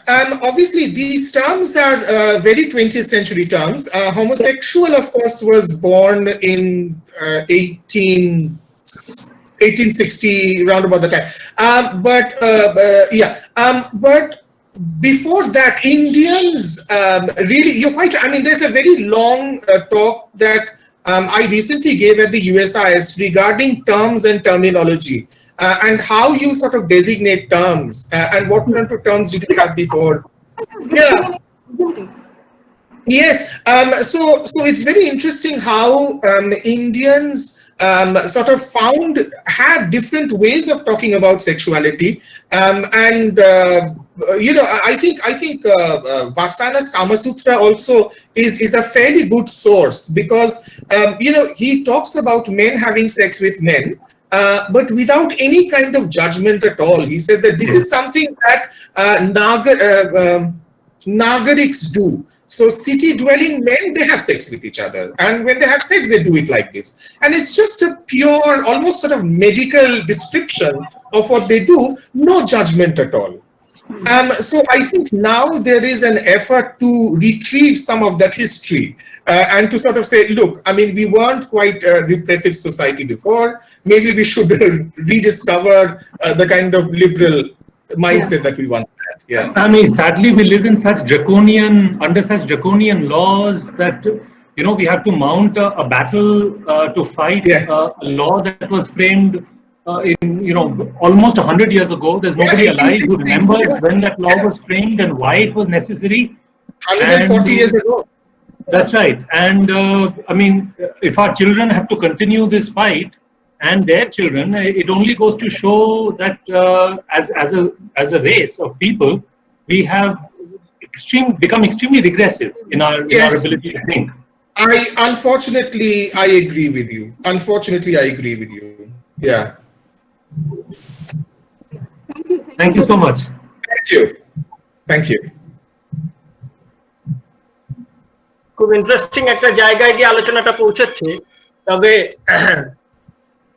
নারী চরিত্রগুলো যেগুলো describe করে বর্ণনা করা হয়েছে এই টেক্সটের মধ্যে, তার মধ্যে একটা খুব গুরুত্বপূর্ণ, যে যিনি এক ধরনের সাইলেন্ট ইন্টারলোকিউটর বা সাইলেন্ট মেডিয়েটরের মধ্যে বা মোটিভেটরের মতো কাজ করছে এই টেক্সটায়, সেটা হচ্ছে যে রোনাল্ড স্টেফানের মা, যিনি প্রথমে ছিলেন একজন ইম্পিরিয়ালিস্ট মাইন্ডেড একজন মহিলা, যিনি কিছুক্ষণ পরে আমরা টেক্সটের মধ্যে দেখতে পাচ্ছি যে ভারতীয় ভাবনার প্রতি তার একটা সমব্যথা তৈরি হচ্ছে এবং অ্যান্টি মধ্যে তৈরি হচ্ছে। এবং বারে বারেই যেন রোনাল্ডের চরিত্রের মধ্যে, তার ভাবনার মধ্যে তার মায়ের প্রভাব, মায়ের ভাবনা এবং নানান গাছ ডালপালা ছড়িয়ে বিস্তৃত হচ্ছে। এই যে চরিত্রটা, স্যার যদি এইটা নিয়ে একটু কিছু বলেন যে এটাকে আপনি কিভাবে দেখবেন। হ্যাঁ অনির্বাণ, এটা একটা সাংঘাতিক জায়গা তুমি ধরেছো। এবারেতে হয়তো আমার কিছু সিক্রেটস এবারে হয়তো বের করতে হতে পারে, কেননা রোনাল্ডের মায়ের চরিত্রটা কিন্তু আমি যার উপরে পিএইচডি করেছি তার মায়ের চরিত্রের ওপরে অনেকটা বেস্ট। ফলে এটা একটা সিক্রেট আমি বের করলাম, যেটা আমি আগে বলতে চাইনি। ঈশ্বর উডের মার ডায়েরি যখন আমি অস্টিনে গিয়ে পড়লাম, আমি তখন আশ্চর্য হয়ে গেলাম যে একজন মহিলা, তিনি 1916-17 সালে, তুমি চিন্তা করে দেখো, 1916-17 সালে এই মহিলা লন্ডনেতে নাটক দেখতে বেরিয়েছেন। উনি 1916 সালে লন্ডনে নাটক দেখে বেরিয়েছেন। এত লন্ডনের নাটক চলছে তখন, হ্যাঁ, তখন শয়ের নাটক চলছে, জেন ব্যারির নাটক চলছে, প্রচুর নাটক চলছে। উনি কোন নাটক দেখতে গেলেন না? শকুন্তলা। ফলে তখন থেকে আমার তারপরেতে যখন 20 শতকে যখন জিডু কৃষ্ণমূর্তি লন্ডনে যাচ্ছে, উনি জিডু কৃষ্ণমূর্তির বক্তৃতা শুনতে যাচ্ছেন। উনি ইন্ডো ব্রিটিশ ফ্রেন্ডশিপ সোসাইটির মেম্বার হয়ে যাচ্ছেন, ভারতীয়দের বাড়িতে রেগুলার চায়ের নেমন্তন্ন করছেন। এইটা একটা ইতিহাস, সেটা কিন্তু আমরা খুব একটা জানি না, যে ওখানেতে কিন্তু মানে কিছু কিছু মহিলারা, ব্রিটিশ মহিলারা, তারা কিন্তু নিজেদের একটা সার্কেল তৈরি করেছিলেন প্রবাসী ভারতীয়দের নিয়ে। এই ইতিহাসটা কিন্তু আমরা অনেকে কেউ জানি না। ফলে এই ইতিহাসটা আমিও জানতাম না যদি না আমি ঈশ্বর উডের মায়ের ডায়েরি পড়তাম। তার থেকে আমি এতটাই ইন্সপায়ার্ড হলাম যে ঈশ্বর উডের মায়ের ডায়েরির অনেক জিনিস, মানে অনেক ছোটখাটো ইনফরমেশন আমি কিন্তু আমার নভেলে এনেছি। ফলে তুমি খুব সাংঘাতিক ভাবে একটা চরিত্রের কথা ধরেছো, যেটা কিন্তু কেউ নোটিস করে না, কিন্তু ওই চরিত্রের প্রতি কিন্তু আমার একটা সুপ্ত শ্রদ্ধা, ভালোবাসা আছে। ফলে সেটা তুমি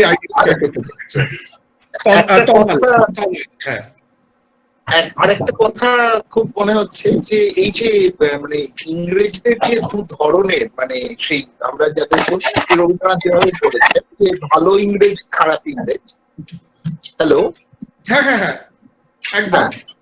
তো আমি কিছুদিন আগে একটি উপন্যাস লেখা শেষ করেছি, উপন্যাসটার নাম কম্পাসওয়ালা।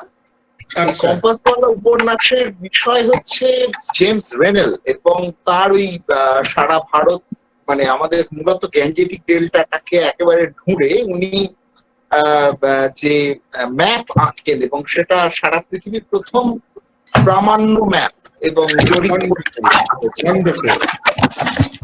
এখন আমি সেখানেও ওই চরিত্রগুলোকে খুঁজতে গিয়ে ওদের যে জীবন যাপন, এটা অবশ্য 1764 সালের ঘটনা। আমি আমার এইটা দেখেছি যে এই যে যারা উইমেন আর কি, তাদের মধ্যে একটা এই যে পরবর্তীতে থিওসফি সোসাইটি, তারপরে ইন্ডিয়াকে কখনো কখনো তারা যে বুঝতে পারছে না, তার জন্য ইন্ডিয়াকে বোঝার জন্য বিভিন্ন রকম একটা সোসাইটি এবং একটা কালচার নিজেদের মধ্যে কটরি তৈরি করা, পড়াশোনা করা, এই ইন্টারেস্টিং এই আসপেক্ট গুলো কিন্তু খুব ইন্টারেস্টিং। এবং আপনি যে কথা বললেন আর কি, মানে আমাদের ইন্ডিয়ান স্পিরিচুয়ালিজম এর একটা ডাইভার্টেড, মানে একটা রূপ হচ্ছে তারা অনেকটা বোঝে। যেমন আমার কিছুদিন আগে জুয়াল বর্দ বলে একজনের সঙ্গে খুব আলাপ হয়েছিল, সে আমাদের ভারতে এসেছে, এখানকার যে মূর্তি পুজো সেগুলো একদম ক্লোজলি অবজার্ভ করতে, এবং ওর মা ওর তার কথা বলছিল যে পেন্টেকস্টাল যারা ওই মানে আমেরিকার একটা গ্রুপ, তাদের মধ্যে একটা অদ্ভুত একটা এই ভূত প্রেত, বিভিন্ন রকম মানে ব্ল্যাক ম্যাজিক ইত্যাদি ইত্যাদি নানা রকম ব্যাপার স্যাপার রয়েছে। এবং আমি আরো বিভিন্ন লেখায় পড়েছি যে এই যে আপনি ঈশ্বরের মার কথা বলছেন, আমি জানি না ব্যাপারটা, এবং এই অনির্বাণ যে পয়েন্টটা বললো সেটা খুব ইন্টারেস্টিং লাগলো। কিন্তু একটা প্রশ্ন হচ্ছে এই যে লোকটি যে ওই টার্ময়েলের মধ্যে এসে ভারতে এসে পড়লো, এবং তার এই চরিত্রটা আপনি তো, এবং টেলিগ্রাফের ইন্টারভিউটা আমি পড়ছিলাম যে তার ঈশ্বরের একটা ছায়া আছে তার মধ্যে, কিন্তু আপনি কিভাবে, মানে apart from being a scholar, apart from being a lover of India, সবকিছু, আপনার এই টেনশনটা কিভাবে মনে হচ্ছে একজন ফরেনার যখন ভারতে আসে, মানে how does he look at India, মানে রাইট, এই হ্যাঁ এটার মধ্যে কি কোনো কমপ্লেক্সিটি আছে, মানে এর মধ্যে কি মানে অনেক রকমের লেয়ার্স আছে, এই জায়গাটা যদি একটু জানতে পারতাম, কারণ আমার এটা বোঝা খুব জরুরি, কারণ মানে সেই অর্থে যারা ভারতকে ভালোবেসে ভারতে এসেছে এবং তাদের মধ্যেও একটা ডুয়ালিজম কাজ করেছে, অনেক সময় একটা কাজ করে, যে কেউ কেউ বলছে এটা খুব মানে আমি বৌদ্ধর কথা বলছিলাম, ও বলছে যে এটা একটা খুব ম্যাচিওর কাইন্ড অফ পেগানিজম এখানে রয়েছে, যেটা আমরা মানে যেটা প্রাচীন গ্রীষ্মে আমরা দেখিনি ইত্যাদি ইত্যাদি, সেই সবগুলো অবলিটারেটেড হয়ে গেল, অনলি ইন্ডিয়ায় থেকে গেল। এবং এবং এবং এইটা খুব ইন্টারেস্টিং, এবং এটা এটার মধ্যে তারা খুব প্রোফাউন্ড একটা জায়গা পাচ্ছে এবং হয়তো বুঝতে চাইছে কিন্তু বুঝতে পারছে না, মানে আমার এই টেনশনটা একটু বোঝা দরকার, মানে আপনি কিভাবে এই পুরো ব্যাপারটাকে দেখেছেন? মানে আমি যখন রোনাল্ড স্ট্র্যাথনকে কল্পনা করেছি তখন আমি সেটা বুক লঞ্চ যেটা হয়েছিল সাউথ ক্যালকাটার একটা দোকানেতে, আমি সেখানেতে এটা বলেছি যে রোনাল্ড স্ট্র্যাথনকে যখন আমি ভাবছি তখন কোথাও আমার একটা কোথাও বোধহয় এক ধরনের উইশ ফুলফিলমেন্ট কাজ করেছে। উইশ ফুলফিলমেন্টটা কি সেটা আমি বলি। ইশরউড নিজে ভারতে দুবার এসেছিলেন, উনি কলকাতাতে দুবার এসেছিলেন, একবার 50-এর দশকে আর আরেকবার 60-এর দশকে। 50-এর দশকে যখন ইশরউড কলকাতাতে এসেছিলেন তখন উনি গোল পার্কের রামকৃষ্ণ মিশনে ছিলেন, তখন উনি রামকৃষ্ণের উপরে বই লিখছিলেন, তখন তিনি ছিলেন এখানেতে। তারপরে তো আবার 1964 সালে উনি আসেন, তখন উনি বেলুর মঠে অনেকক্ষণ থাকেন, তখন সেটা ছিল বিবেকানন্দের জন্মশতবর্ষের অনুষ্ঠানেতে উনি ভাগ নিতে এসেছিলেন। এখন আমি যখন জানলাম যে ইশরউড দুবার কলকাতাতে এসেছেন তখন আমার ভীষণ আনন্দ হলো, কি আনন্দ। কিন্তু আমি যখন ওনার ডায়েরি পড়লাম তখন কিন্তু ডায়েরি থেকে কিন্তু যেটা উঠে এলো সেটা হচ্ছে যে উনি একেবারেই কলকাতাতে থেকে আনন্দ পাননি, ওনার কলকাতা খুব খারাপ লেগেছিল, উনি ভারতীয়দের সহ্য করতে পারতেন না। একটা জায়গায় উনি ডায়েরিতে পরিষ্কার করে বলে দেন যে I don't like Indians as a race, the স্বামী ইজ দি অনলি এক্সেপশন। যে গুরুর কাছে ওনার দীক্ষা হয়েছিল সেই হচ্ছে একমাত্র ভারতীয় যাকে উনি ভালোবাসেন, স্বামী প্রভাবানন্দ, আর অন্য কোনো ভারতীয়কে উনি ভালোবাসতে পারেন না, অন্য কোনো ভারতীয়কে উনি সহ্য করতে পারেন না। এখন এই জায়গাটা আমাকে খুব মানে বিচলিত করেছিল আর কি, যে একজন লেখক হয়ে তোমার কাজ তো হচ্ছে অন্যের জীবন বোঝা, অন্যের মন বোঝা, সেখানে তো তুমি নিজেকে এতটা বন্ধ করে দিতে পারলে কি করে? তোমার হাত থেকে তো ভীষণ সংবেদনশীল লেখা বেরিয়েছে।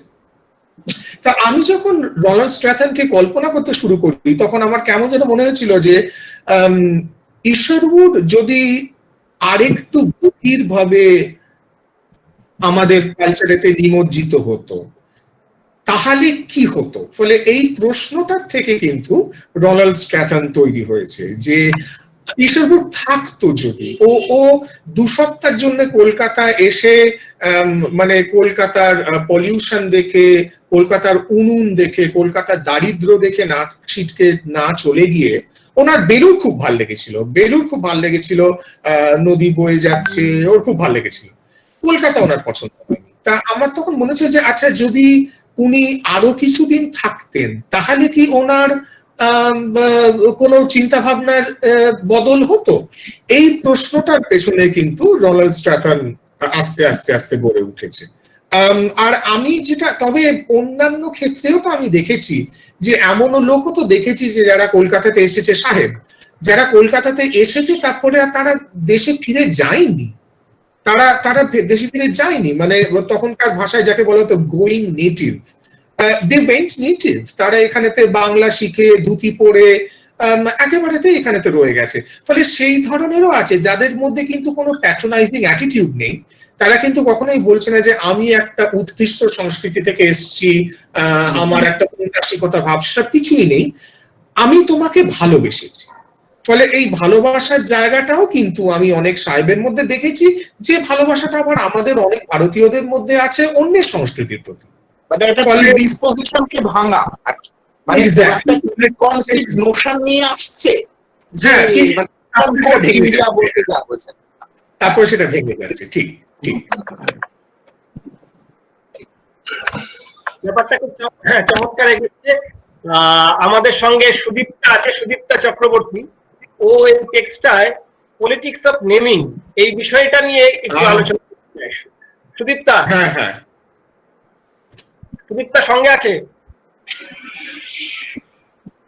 সুদীপ্তা, অভ্রজিৎ কি কিছু বলতে চাই? অভ্রজিৎ মাইকটা অন করে রেখেছে।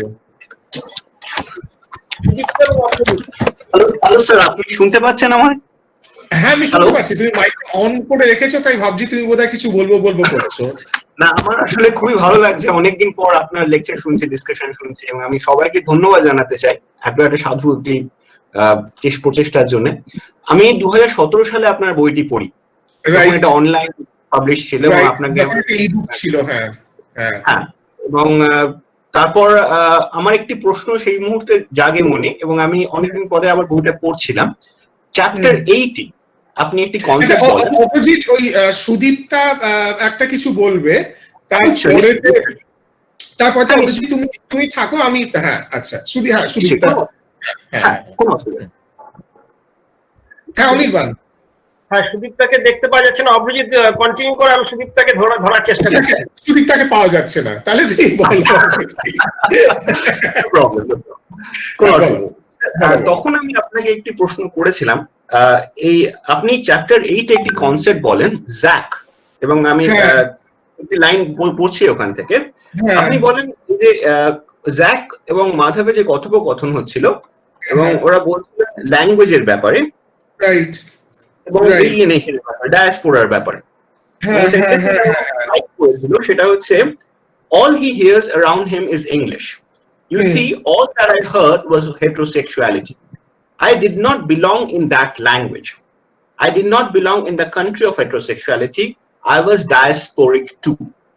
Yes. এই পার্টিকুলার সেন্টেন্সটা তারপর আবার পরবর্তী আরেকজন এসে বলেন যে আমি ডাবল ডায়াসপোরিক। আমরা সারাক্ষণ এই যে আলোচনাগুলো আমরা শুনছিলাম, তা সবসময় নেশন আইডেন্টিটি বা একটা ফ্লুইড আইডেন্টিটি কথাবার্তা বলা হচ্ছে। তা আমার সেই মুহূর্তে ডায়াসপোরার সঙ্গে এলিয়েনেশন কনসেপ্টটা খুব ওতপ্রোতভাবে যুক্ত বলে মনে হতো। আপনি যদি এই জায়গাটা একটু আলোকপাত করেন। রাইট, এইভাবে কনসেপ্টটা অবতারণা করেছিল। রাইট। আমি হ্যাঁ ওই সেকশনটা যেটা আমি লিখেছিলাম, ফলে যারা বইটা পড়েনি তাহলে বোধহয় একটু পড়ে দিলে সুবিধা হবে। ফলে এখানেতে বলছে যে জ্যাক বলে একটি চরিত্র, সে বলছে যে so one day I told San ও সঞ্জয় যে হচ্ছে জ্যাকের বয়ফ্রেন্ড, সঞ্জয়কে ও স্যান বলে ডাকে। এই গল্পে দুটো সঞ্জয় আছে, একজন হচ্ছে জে আর একজন হচ্ছে স্যান। So one day I told San that at least he knew 2 languages. Growing up gay for me was like everybody speaking a language that was not mine. It was only later when I discovered gay fiction at Seconds and started reading authors like Edmund White. It is like an Indian guy in America discovering Hindi, reading Hindi, but having no one to speak Hindi with. All he hears around him is English. You see, all that I heard was heterosexuality. I did not belong in that language, nor in the country of heterosexuality. I was diasporic too. Only my diasporic status could not be advertised. It had to be kept hidden. If you are gay, you are diasporic, even if you are born in the country of both of your parents. ওই জায়গাটা বিশেষ করে if you are gay you are diasporic, ফলে আমি সেখানেতে if you are gay you are diasporic দিয়ে আমি এটা বোঝাতে চেয়েছি যে কোথাও বোধহয় ভাষা, আমরা যদি কোনো থিওরিটিশিয়ানের কথা বলি, তাহলে ভাষার কোনো ভাষার কোনো জেন্ডার হয় না, ভাষার কোনো সেক্সুয়ালিটি হয় না, কিন্তু তার মধ্যে দিয়েও কিন্তু এক ধরনের নর্মেটিভিটি ভাষা তৈরি করবার চেষ্টা করে। আর যেখানেতে সারাক্ষণ ধরে এক ধরনের সেক্সুয়ালিটি বারবার উঠে আসছে, ভাষাটাই যেন কেমন করে সেই সেক্সুয়ালিটিরই ভাষা হয়ে যায়। আর সেখানেতে কিন্তু বলা হচ্ছে যে so if I live in a country where only heterosexuality is discussed, then it becomes the country of heterosexuality. So it becomes the country of it. ওটা যেন হয়ে যায় বিপরীতকামিতা দেশ। আর which is actually true if you think about it.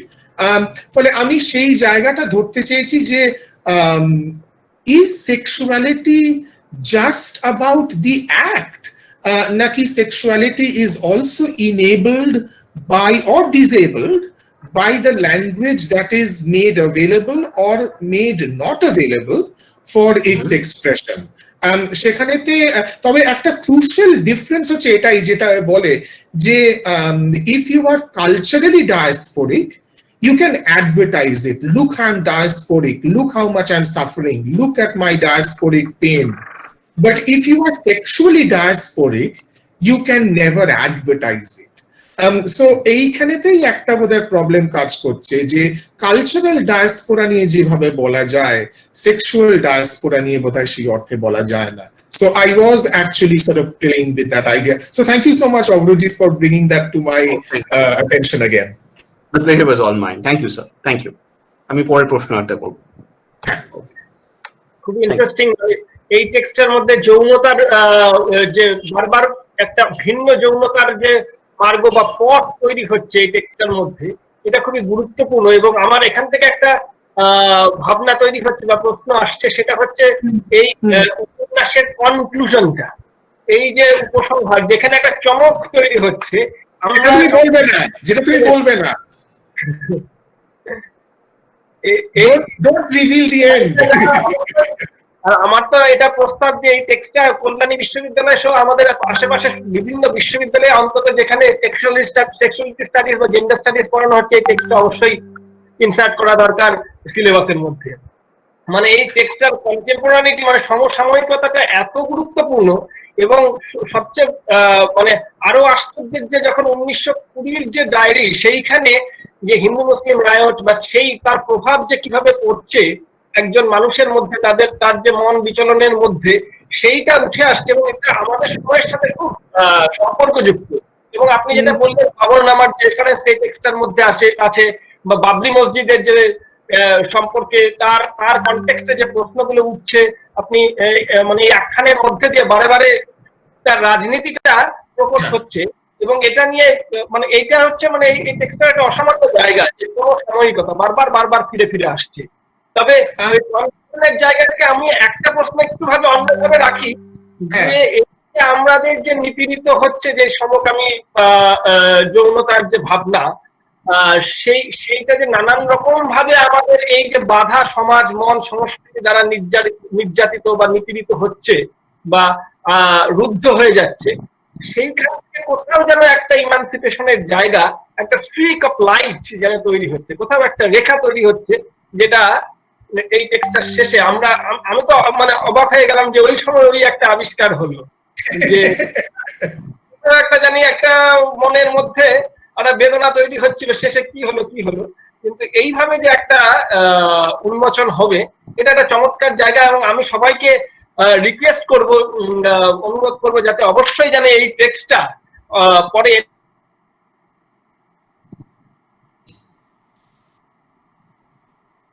Hello, বোধহয় কানেকশনটা চলে গেল। হ্যাঁ, অনির্বাণের ডিসকানেক্টেড হয়ে গেছে। আচ্ছা, অন্য যদি কারো কোনো প্রশ্ন থাকে তাহলে অন্য কারোর কোনো প্রশ্ন থাকলে করতে পারো, যে কেউ এখানে। হয়তো অনির্বাণ ফিরে এসছে আবার। যদি তুমি যদি কোনো প্রশ্ন পাও তাহলে তুমি প্রশ্নগুলো পড়তে পারো, আমি তার উত্তর দেওয়ার চেষ্টা করবো। হ্যাঁ, অবশ্যই। এবার আমরা একটু ওপেন করে দিলো, যদি কোনো প্রশ্ন থাকে। সুদীপ্তাকে পাওয়া যাচ্ছে, ওর তো আগ্রহ নিয়ে আমাকে ফোন করলো যে এই বিষয়টা নিয়ে আলোচনা করতে, হয়তো কোনো কারণে হয়তো হচ্ছে না, সমস্যা হচ্ছে। স্যার আমি অয়ন বলছি। অয়ন, হ্যাঁ বলো অয়ন। হ্যাঁ স্যার, আমার একটা ছোট কৌতূহল আছে আপনার জন্য সেই প্রশ্নটা। সেটা হচ্ছে যে আমার এই টেক্সটটা পড়তে গিয়ে বারবার আমার একটা মনে হয়েছে যে এই টেক্সটের মধ্যে আয়না একটা ভীষণ গুরুত্বপূর্ণ টুল হিসেবে আপনি ব্যবহার করেছেন। এবং আমার এই মুহূর্তে দুটো জায়গা মনে পড়ছে। একটা জায়গায় ভীষণ হতাশার সময়ে একজন আয়নায় নিজের প্রতিচ্ছবিটা দেখছে, আবার আর একটা সময় আমি দেখছি যখন সে নিজেকে আবিষ্কার করে ফেলছে, সে না তার নিজের স্বরূপটাকে আবিষ্কার করছে যে সে নিজে আসলে কি, সেই সময় আবার আয়নায় তার নিজের প্রতিচ্ছবি দেখা।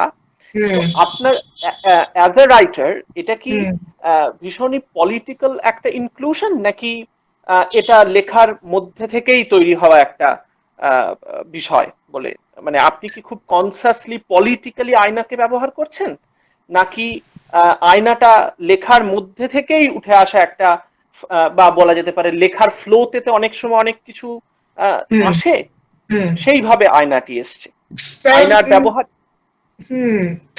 আমি মানে ইন্টারেস্টিং কোয়েশ্চেন। আয়নার ব্যবহার, হ্যাঁ, একটা তো একটা বাথরুমে তো একটা আয়নাতে দেখা, যে তারপরে আমার মনে হয় আয়নাটা আমি একেবারেই খুব ডিলিবারেটলি কাজে লাগিয়েছি। কেননা আমরা মানে আমরা সেটা অ্যাডমিট করি বা না করি, আমাদের কিন্তু ওই we are very conscious of the way we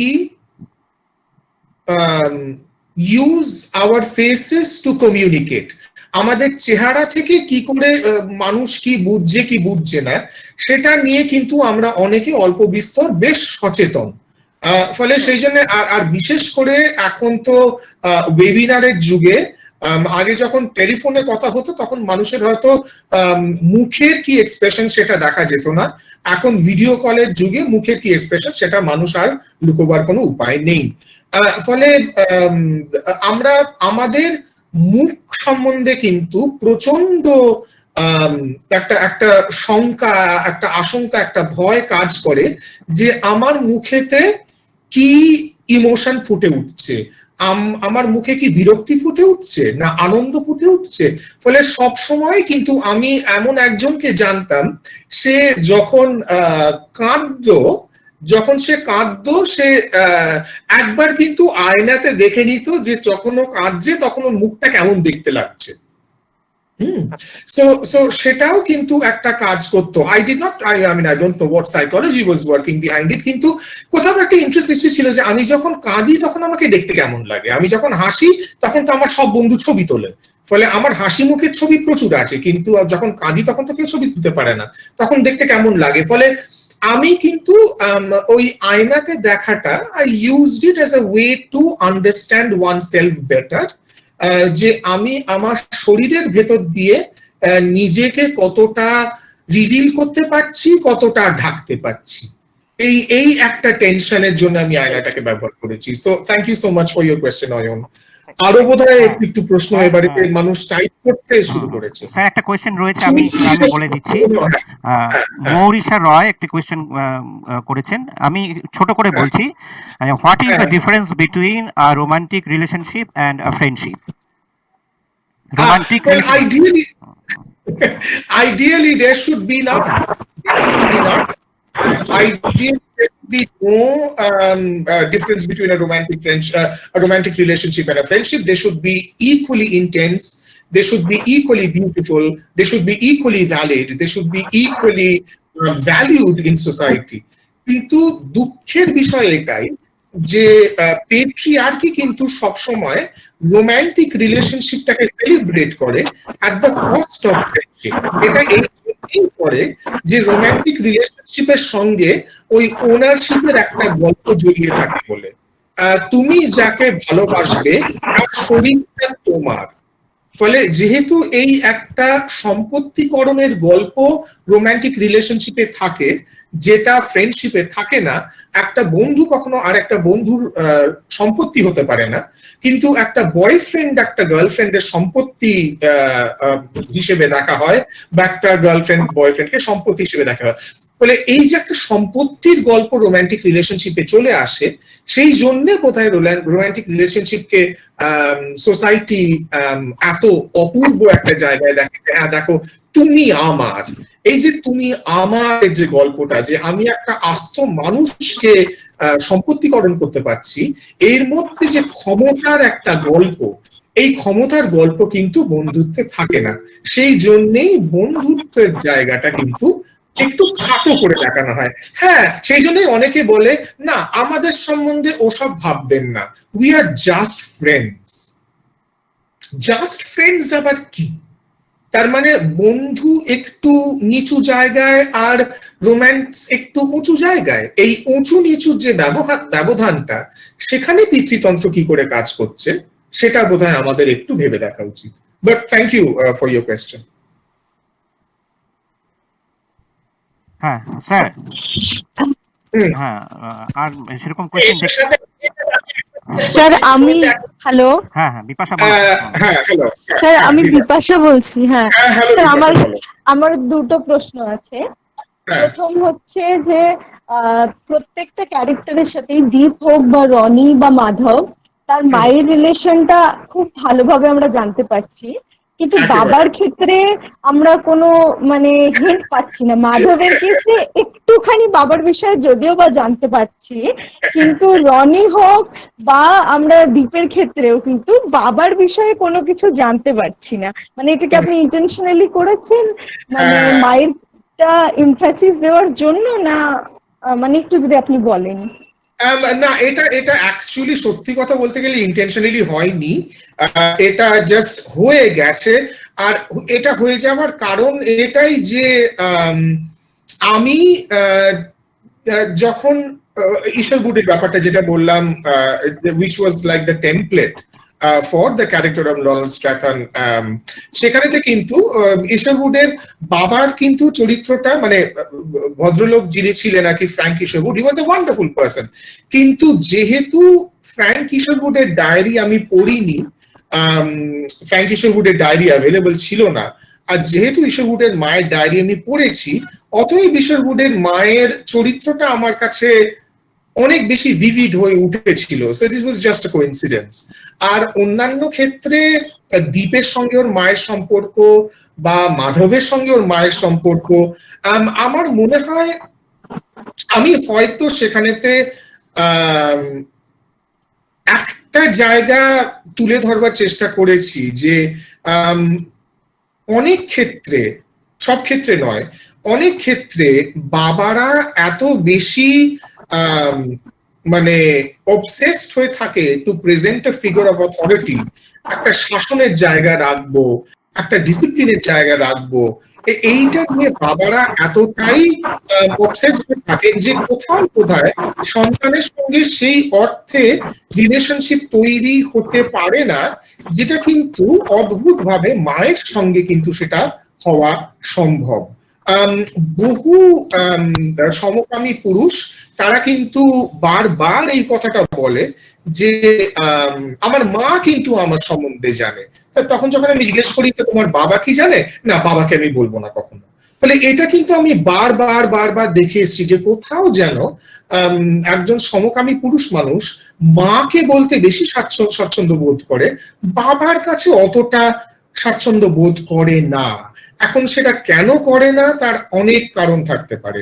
হয়তো তারা ভাবে যে বাবা এক ধরনের পৌরুষের অতিকৃত, একজন পৌরুষের একটা ছবি, সেই ধরনের পৌরুষেতে হয়তো সমকামিতার কোনো জায়গা নেই। বাবা ভাবলে কি বলবে, বাবা ভীষণ রাগী মানুষ, বাবা আমাকে ধরে মারতে পারে, মাকে বললে কোনো দোষ নেই, মা কিন্তু আমাকে আমার ব্যাপারটা বুঝতে পারবে। এটা একটা কিন্তু তৈরি হয়েছে, তবে এটা যে তৈরি হয়েছে বলে যে এটা জাস্টিফাইড বা এটা যে কন্টিনিউ করতে হবে তার কোনো মানে নেই। কেননা এখন আবার অনেক বাবা তারা বেরিয়ে আসছে, তারা কিন্তু তাদের সমকামী ছেলে বা তাদের সমকামী মেয়ের সাপোর্টে বা ট্রান্স সাপোর্টে কিন্তু অনেক বাবারাও বেরিয়ে আসছে। এই গল্পটা কিন্তু আস্তে আস্তে বদলাতে শুরু করেছে। হ্যাঁ, আরেকটা জিনিস, সেটা হচ্ছে অনির্বাণ স্যার একদম শুরুতেই বলছিলেন যে দীপ আর মাধবের রিলেশনশিপটা কোনো রকম ভাবে রনি আর সঞ্জয়ের এর উপর থেকে ইনফ্লুয়েন্স হয়েছে। মানে তো আমার একটু অন্যরকম মনে হয়েছে যে ভীষণ ভাবে ওরা ন্যাচারালি ওদের রিলেশনশিপটা গ্রো করেছে, বরং তারপরে গিয়ে ওরা মানে ওই ওদের রিলেশনশিপের সাথে সঞ্জয় আর রনির রিলেশনশিপের ম্যাচ পেয়েছে। এবং ফার্দার কি ইনফ্লুয়েন্স হলো সেটা বোধহয় আমরা জানতে পারছি না, নভেলটা যেহেতু সেখানেই শেষ হয়ে যাচ্ছে। কিন্তু অ্যাজ সাচ ওদের রিলেশনশিপের উপর কি কোনো রকম ভাবে ইনফ্লুয়েন্স ছিল? না, মানে ইনফ্লুয়েন্স ছিল না, মানে দুটোই প্যারালাল ন্যারেটিভ ভাবে গ্রো করেছে। হ্যাঁ, ফলে সেটা ঠিক।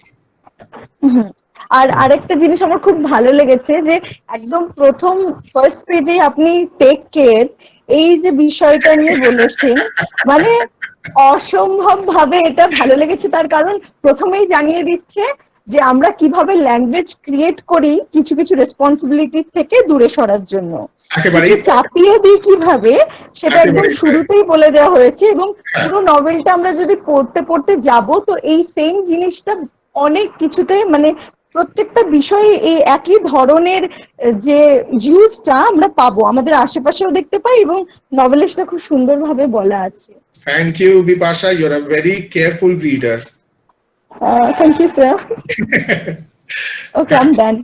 ওকে, সুমিত বলো, আর কি প্রশ্ন আছে? হ্যাঁ স্যার, একটা আমার প্রশ্ন আছে, সেটা হচ্ছে যে যেটা আমরা মানে দেখে এসেছি যে মানে ফেমিনিস্ট মুভমেন্টের ক্ষেত্রে যে তাদের মনে হয়েছে যে ফেমিনিস্ট ইস্যুগুলোকে তুলে আনতে গেলে বা সেই ধরনের যে স্টোরি টেলিং এর ক্ষেত্রে, ন্যারেটিভের ক্ষেত্রে তারা নানান ধরনের ল্যাঙ্গুয়েজের উপর একটা এক্সপেরিমেন্ট তারা করেছেন আর কি, যেগুলো আমরা জানি এই ধরনের আর কি মুভমেন্টগুলো হয়েছে।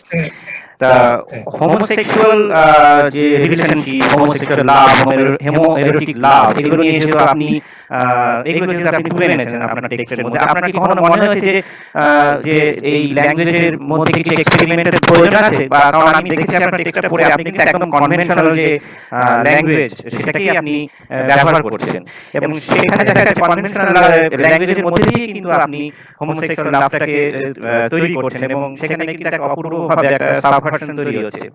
তা এই জায়গাটা আমার খুব ইন্টারেস্টিং লেগেছে, কারণ আমার মনে হয়েছিল যে হয়তো এই ধরনের গল্প লিখতে গেলে বা হোমোএরোটিক লাভের ক্ষেত্রে হয়তো ল্যাঙ্গুয়েজের ক্ষেত্রে কিছু মানে ডিফারেন্ট টাইপ অফ এক্সপেরিমেন্টের প্রয়োজন, কিন্তু আপনার নভেলটা পড়ে আমার পুরোপুরি ধারণাটা সেটা পাল্টে গেছে।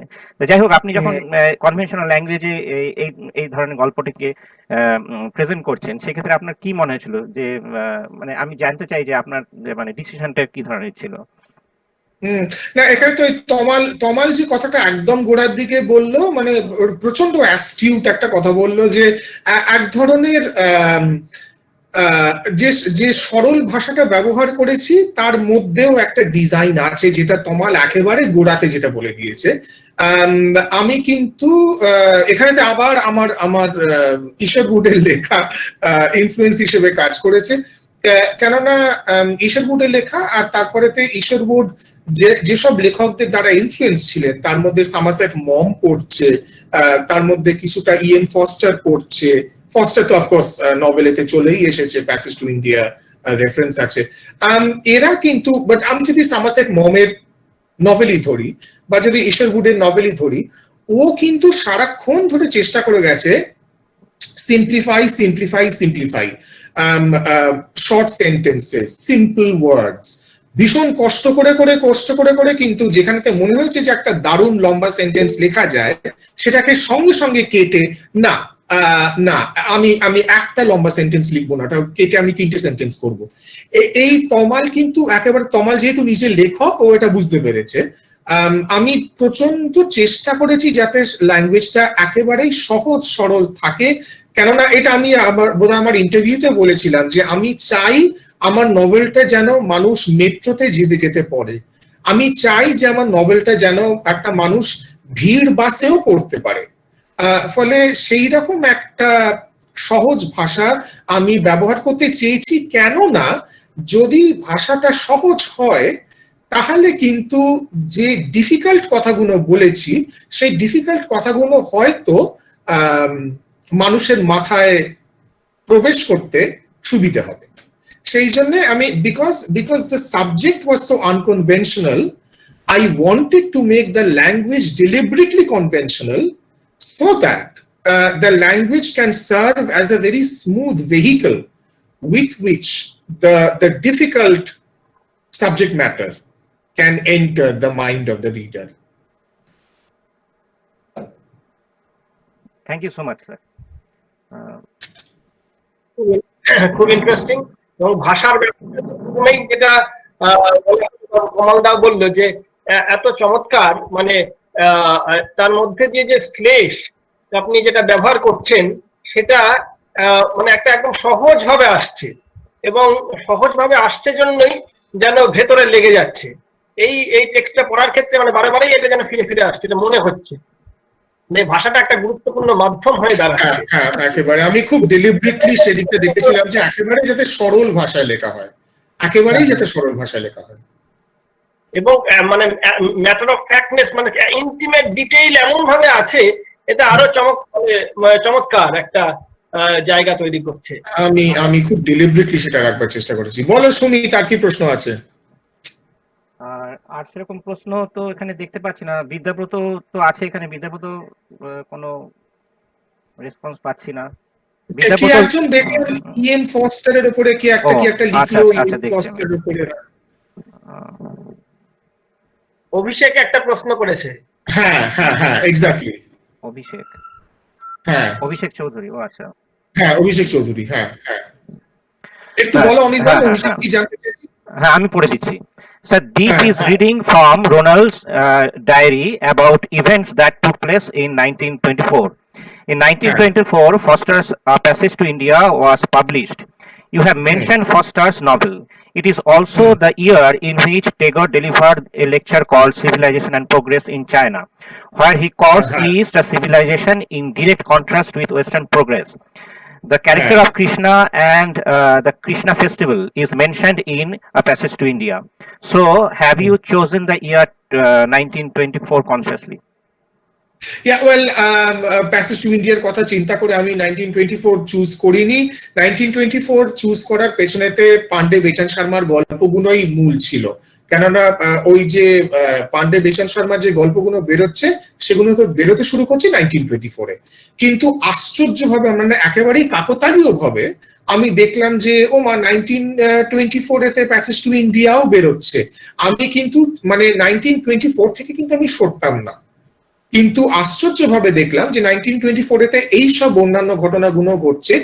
আই ওয়াজ জাস্ট লাকি, এখানে একটা লাক কাজ করেছে। কিন্তু 1924-এর থেকেই আমি এমনিতে গল্পটা শুরু করতাম, কেননা পান্ডে বেচান শর্মার গল্পগুলো ওই বছরে বেরোচ্ছে বলে।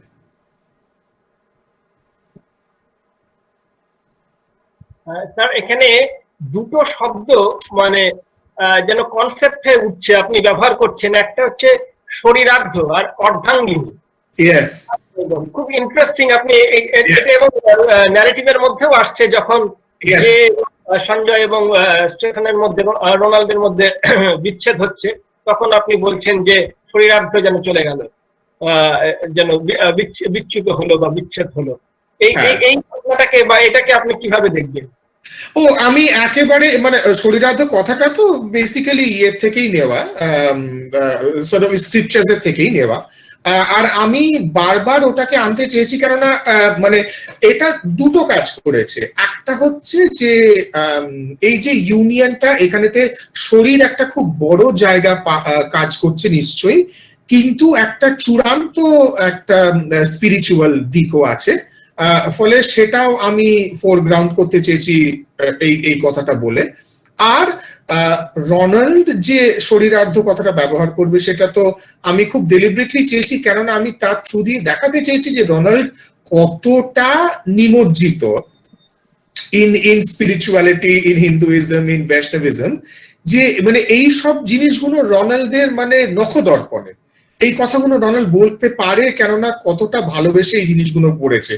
ফলে দুটো জিনিস হচ্ছে, তাতে ওর ক্যারেক্টারটা বিল্ড করতে সুবিধে হচ্ছে, আর ওদের যে রিলেশনশিপটা সেটা যে কত রকম ভাবে দেখা যায় সেটাও বলতে সুবিধে হচ্ছে। ফলে আমার অনেকগুলো কাজে এই শরীরার্ধ কথাটা আমার কাজে লেগেছে। খুব ইন্টারেস্টিং একটা জায়গা। হ্যাঁ, যাই হোক, আমরা মোটামুটি আলোচনার শেষ পর্বে চলে এসেছি।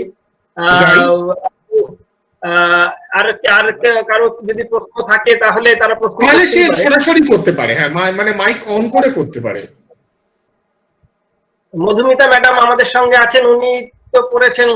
মধুমিতা ম্যাডাম, আপনি যদি এক প্রশ্ন থাকে। নবনীতা,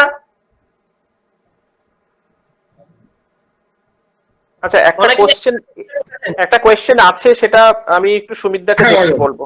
হ্যাঁ, উনি দুবার পাঠিয়েছেন একই প্রশ্ন, ফলে আচ্ছা। সুমিতদা সুমিত, একটা প্রশ্ন দুবার এসছে, একটু দেখো যে এটা কি প্রশ্ন।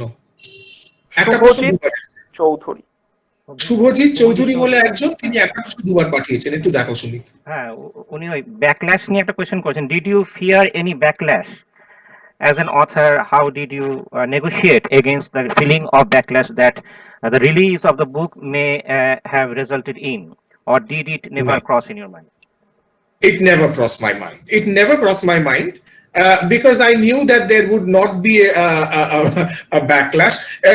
I think এটা যেটা তোমার, thank you for the question, কিন্তু আমরা যারা এইরকম ফোরামে আছি, আমরা একটা জায়গায় কিন্তু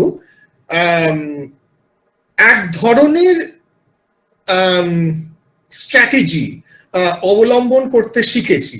সেটা হচ্ছে যে আমরা অন্তত এইটা শিখেছি যে হোমোফোবিয়া ওপেনলি বলাটা অনুচিত, অন্তত সেইটুকুনি আমরা শিখেছি।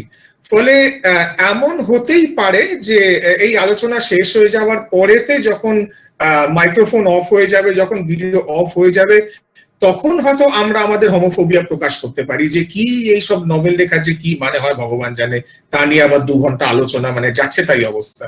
ফলে সেটা নিয়ে মাইক্রোফোন অফ হয়ে গেলে আমরা বলতে পারি, কিন্তু যতক্ষণ মাইক্রোফোন চলছে আমাদের মধ্যে একটা সেই চেতনা অন্তত তৈরি হয়েছে যে না, এসব নিয়ে ভাই, এগুলো নিয়ে বরঞ্চ আড়ালে আলোচনা করা ভালো। হোমোফোবিয়ার গুপ্ত প্রকাশ ভালো, কিন্তু হোমোফোবিয়া বোধহয় সমাজে অতটা অ্যাকসেপ্টেবল আর নয়।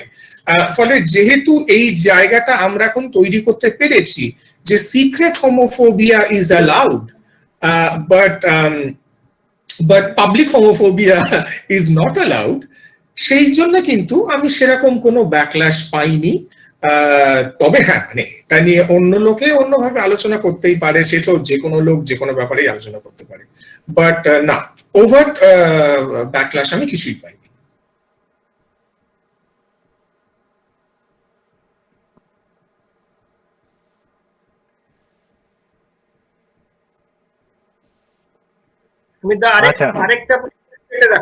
আরেকটা প্রশ্ন, হ্যাঁ, নিচ্ছে মধুমিতা ম্যাম একটা প্রশ্ন করেছেন। Want to go deeper before I am in a position to ask any question. However, heartiest thanks to the organizers and the author himself. A very insightful session and wholesome interaction. Thank you. Thank you. আচ্ছা, এবার বোধহয় স্যারের গানটা শোনার সময় এসে গেছে নাকি? Oh God! ভবি বলবার নয়। তখন আমি একটা জিজ্ঞেস করি, যেটা আমার একটা জানার জায়গা, যে কোন প্রকারের যে রেফারেন্সটা আছে, what is this thing called love, যে রেফারেন্সটা একদম শেষ। হ্যাঁ হ্যাঁ হ্যাঁ হ্যাঁ হ্যাঁ হ্যাঁ, এইটা নিয়ে একটু যদি বলেন। এটা ইটস আ বিউটিফুল সং, মানে এটা ইউটিউবে সার্চ করলে পাবে, অস্বাভাবিক সুন্দর একটা গান।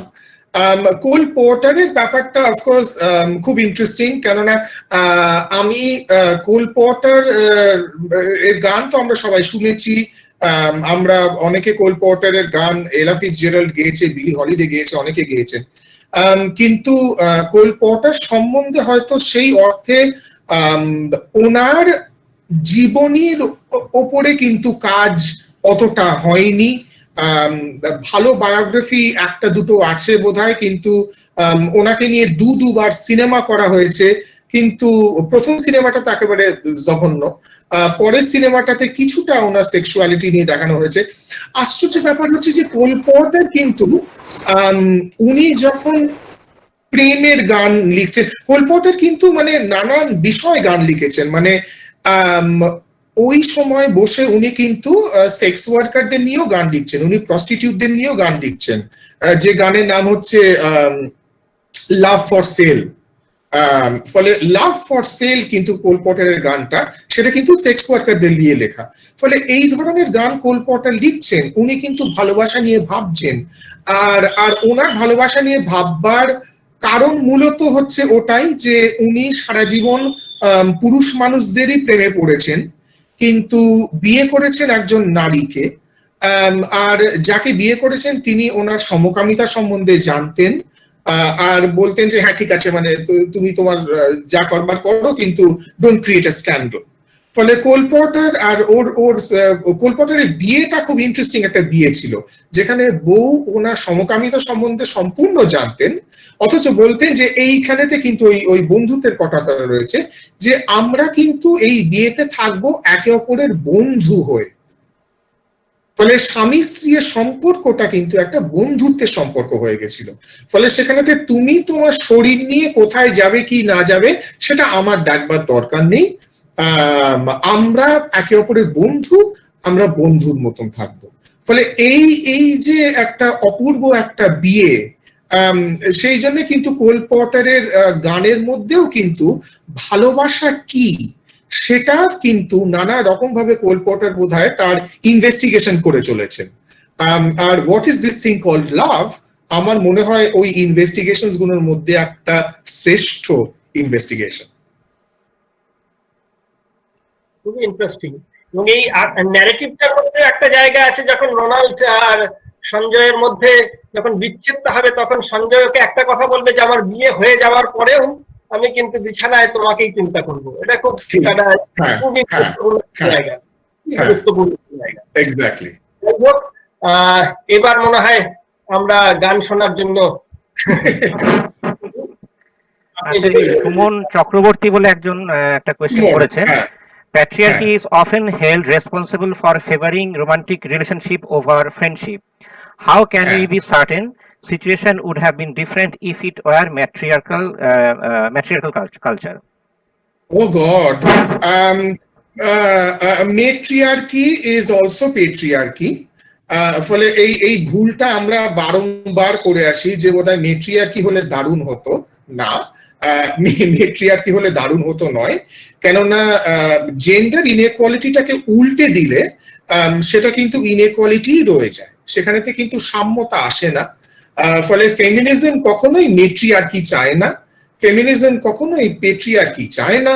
ফেমিনিজম সবসময় চায় যে আমরা যাতে একে অপরের বন্ধু হিসেবে বাঁচতে চাই, not as lovers, not as husband, not as wife, not as anything, friends. যদি আমরা একে অপরের বন্ধুত্বের সম্পর্কে থেকে বাঁচতে চাই, এটাই হচ্ছে ফেমিনিজমের শেষ কথা। যদি আমরা একে অপরের বন্ধু হয়ে যাই, তার থেকে বড় আর কিছু হতে পারে না। So no, patriarchy is matriarchy is still patriarchy. Hello sir, আমি আরেকটা জিনিস বলবো একটু। হ্যাঁ বলো। হ্যাঁ, সেটা হচ্ছে হোমোসেক্সুয়ালিটি অ্যাজ এ ডিজিজ, এই বিষয়টা শুধু আমরা আশিসের কথাতেই পেয়েছি। মানে যখন সারিকা আর আশিসের মধ্যে একটা কনভারসেশন হচ্ছিল, যখন আমি পড়ছি, আমি মানে আমার ভেতর থেকে আসছিল যে এই জিনিসটা তুমি পাবোই, মানে হয়তো অনেক বেশি মাত্রায় পাবো, কিন্তু আশ্চর্যভাবে নভেলটাই কিন্তু অদ্ভুত, মানে পজিটিভিটি বেশি পেয়েছি আমি। এই জিনিসটা যে এই অ্যাঙ্গেলটা একদম ভাবেই এক জায়গায় পেয়েছি, তাও সামান্য, খুব সামান্য। আর অন্যান্য ক্ষেত্রে যেখানে যেটুকুই যা পড়ে থাকি, মানে আমি তো একদম অল্পই পড়েছি, তাও তার মধ্যে আমি সবসময় ওই জিনিসটাই পাই যে হোমোসেক্সুয়ালিটি অ্যাজ এ ডিজিজটাকে বেশি করে দেখানো হয়, মানে ওই অ্যাঙ্গেলটাকে বেশি করে ফোকাস করা হয় ওই অ্যাঙ্গেল থেকে। কিন্তু এই পার্টিকুলার জায়গায় মানে এটা কি আপনি ইন্টেনশনালি করেছেন না, মানে হ্যাঁ না, একেবারেই ইন্টেনশনালি করা। কেননা আমার মনে হয় যে এই ধরনের ন্যারেটিভ কিন্তু অলরেডি কিছুটা আউটডেটেড হয়ে গেছে। মানে ওই যে একটা, মানে আমার এটা করার দুটো কারণ ছিল। একটা হচ্ছে যে আমি I'm very suspicious of narratives that constantly repeat one kind of victimhood. হ্যাঁ, কেননা আমি যদি বারবার কোনো একটা সেগমেন্ট অফ দ্য পপুলেশনকে, it can be women, it can be religious minority, আমি যদি একটা কোনো সেগমেন্টকে বারবার বারবার ভিকটিম হিসেবে দেখাতে শুরু করি, সেখানে কিন্তু বেসিক্যালি আমার অজান্তে আমি কিন্তু পাওয়ার স্ট্রাকচারকে সাপোর্ট করছি। কেননা আমি বারবার বলে দিচ্ছি যে দেখো, তোমাদের কপালে কিন্তু দুঃখই লেখা আছে। ফলে যত উপন্যাস পড়বে, যত গল্প পড়বে, সব গল্পে তোমরা দুঃখই পাবে, কেন তোমাদের কপালে দুঃখই লেখা রয়েছে। That in a certain way stabilizes their identity as being permanent victims. আর সেই জায়গাটা থেকে কিন্তু আমি চলে আসতে চেয়েছি যে না, এখানে ভিকটিমহুডের গল্প থাকবে না। অন্তত 1920s এ ভিকটিমহুডের গল্প থাকতে পারে, কিন্তু 1990s এ অবশ্যই ভিকটিমহুডের গল্প থাকবে না।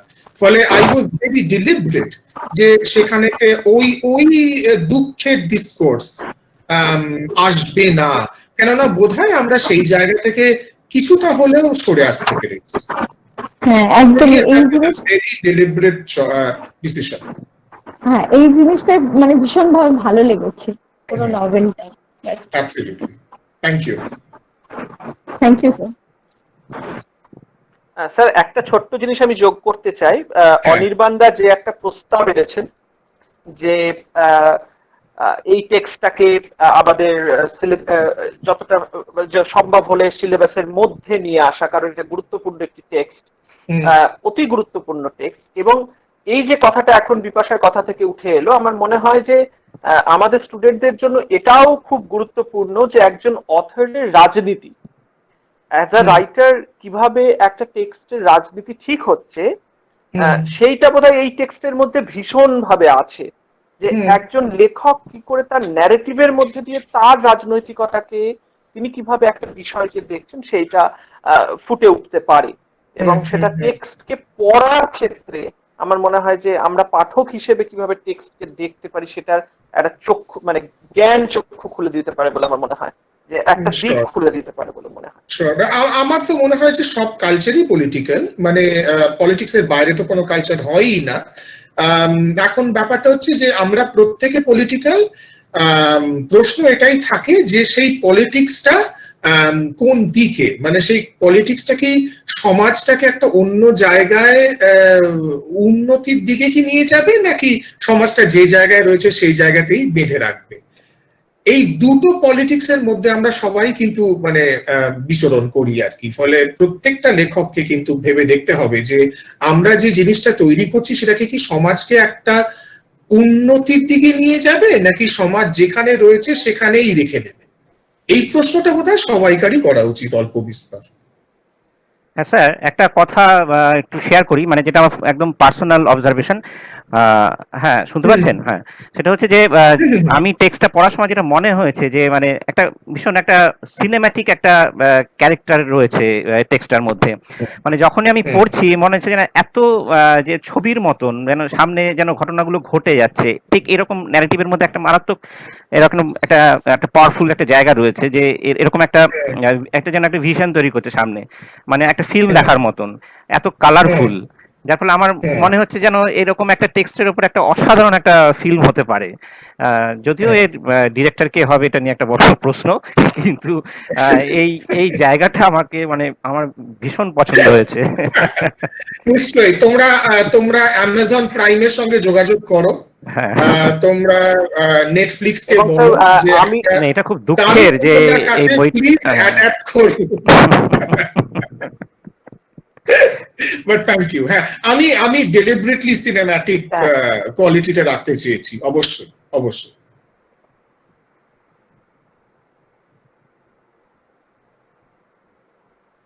তাহলে এবার একটা গান হোক। এই অবস্থাতে কি গান শুনবে অনির্বাণ? মানে গলা ডিস্টর্টেড হবে। Already you have been gunned down already by questions, so I've already been gunned down. Yes, exactly. So maybe the song can wait for another occasion.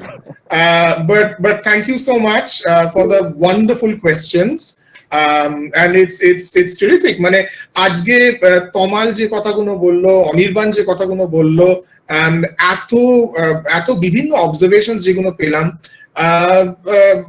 আমার নভেলটাকে সত্যি মানে এর ভেতরে এত জিনিস ছিল আমি নিজেও তো ভাবতে পারিনি যে এর ভেতর থেকে এত কিছু বেরোবে। ফলে থ্যাংক ইউ সো মাচ। আর একটু সুমিত সবাইকে জানিয়ে দিও যে নভেলটা অবশ্যই এখন অ্যাভেলেবল হয়েছে, ফলে যারা কিনতে চায়, অরিয়ন এটা তোমাকেও বলে দিলাম যে ফোন নাম্বার সুমিতের কাছ থেকে নিয়ে নিতে পারো, নভেল অ্যাভেলেবল হয়েছে, নভেল পেয়ে যাবে, ফলে এখন আর ওটা নিয়ে পেতে কোনো অসুবিধা হবে না। হ্যাঁ, আমি ওটা জানিয়ে দিয়েছি আমাদের সহপাঠশালার গ্রুপে, নাম্বারটা আমি দিয়ে দিয়েছি। কপিস পেতে অসুবিধা হবে না, ওটা পেয়ে যাবে, কোনো অসুবিধা হবে না। Thank you so much. বেশ, তাহলে সহপাঠশালার তরফ থেকে সকলকে শুভেচ্ছা, ধন্যবাদ এবং কৃতজ্ঞতা, এবং স্যারকে অসংখ্য অসংখ্য ধন্যবাদ এবং কৃতজ্ঞতা এরকম একটা অসাধারণ আলোচনা চক্র যোগদান করার জন্য এবং আমাদেরকে সমৃদ্ধ করার জন্য। আমরা সহপাঠশালার আবার যখন নতুন বৈঠক হবে তখন সবাইকে জানানো হবে, এবং আশা করি স্যারকে হয়তো আবার অন্য কোনো সময়ে অন্যরকম ভাবে পাবো।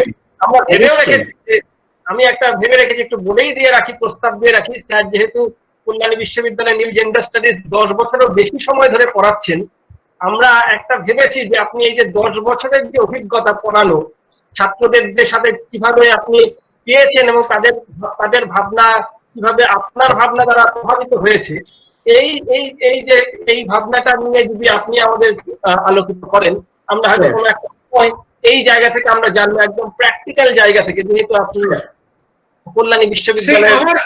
আমার মনে হয় যে সেদিনকে যখন আমি বলবো, এখানেতে মৌস্টিসা রয়েছে, অয়ন রয়েছে, আরো অনেকে রয়েছে যারা এই কোর্সটা করেছে, ফলে আমি তো কিছু বলবোই, কিন্তু যারা এই কোর্সটা করেছে তাদের অনুভূতিও কিন্তু আমার মনে হয় শোনাটা খুব দরকার। মানে তারা আদৌ কোর্সটা করলো কেন, তারা কোর্সের থেকে কি পেলো, সেটাও বোধহয় আমাদের একটু জেনে নেওয়া দরকার। ফলে সেটা নিয়ে এমন একটা আলোচনা চক্র হতে পারে যেখানেতে যারা কোর্সটা করেছে তারাও বলবে যে তারা কি পেল। খুবই চমৎকার হতে পারে। তাহলে আমরা যোগাযোগ করবো, সুমিতদাকে বলে রাখি, মোটামুটি সেটা হতে পারে। হ্যাঁ, এই আইডিয়াটা খুব ভালো যে যারা কোর্সটা করেছে তারাও বলবে, এটা খুব ইন্টারেস্টিং হবে। হ্যাঁ হ্যাঁ, এটা খুব ইন্টারেস্টিং। ওকে, ঠিক আছে, থ্যাংক ইউ সো মাচ। অনেক ধন্যবাদ স্যার আপনাকে। অনেকদিন পরে দেখে খুব ভালো লাগলো। অনেক অনেক অনেক কথা মনে পড়ছে এবং খুব ভালো লাগলো আর কি, মানে এনজয় করলাম এবং এনরিচড হলাম অনেক ব্যাপারে। Thank you sir. Tamal da, তোমাকেও অনেক ধন্যবাদ অনেক থাকার জন্য। ঠিক আছে, গুড নাইট এভরিবডি।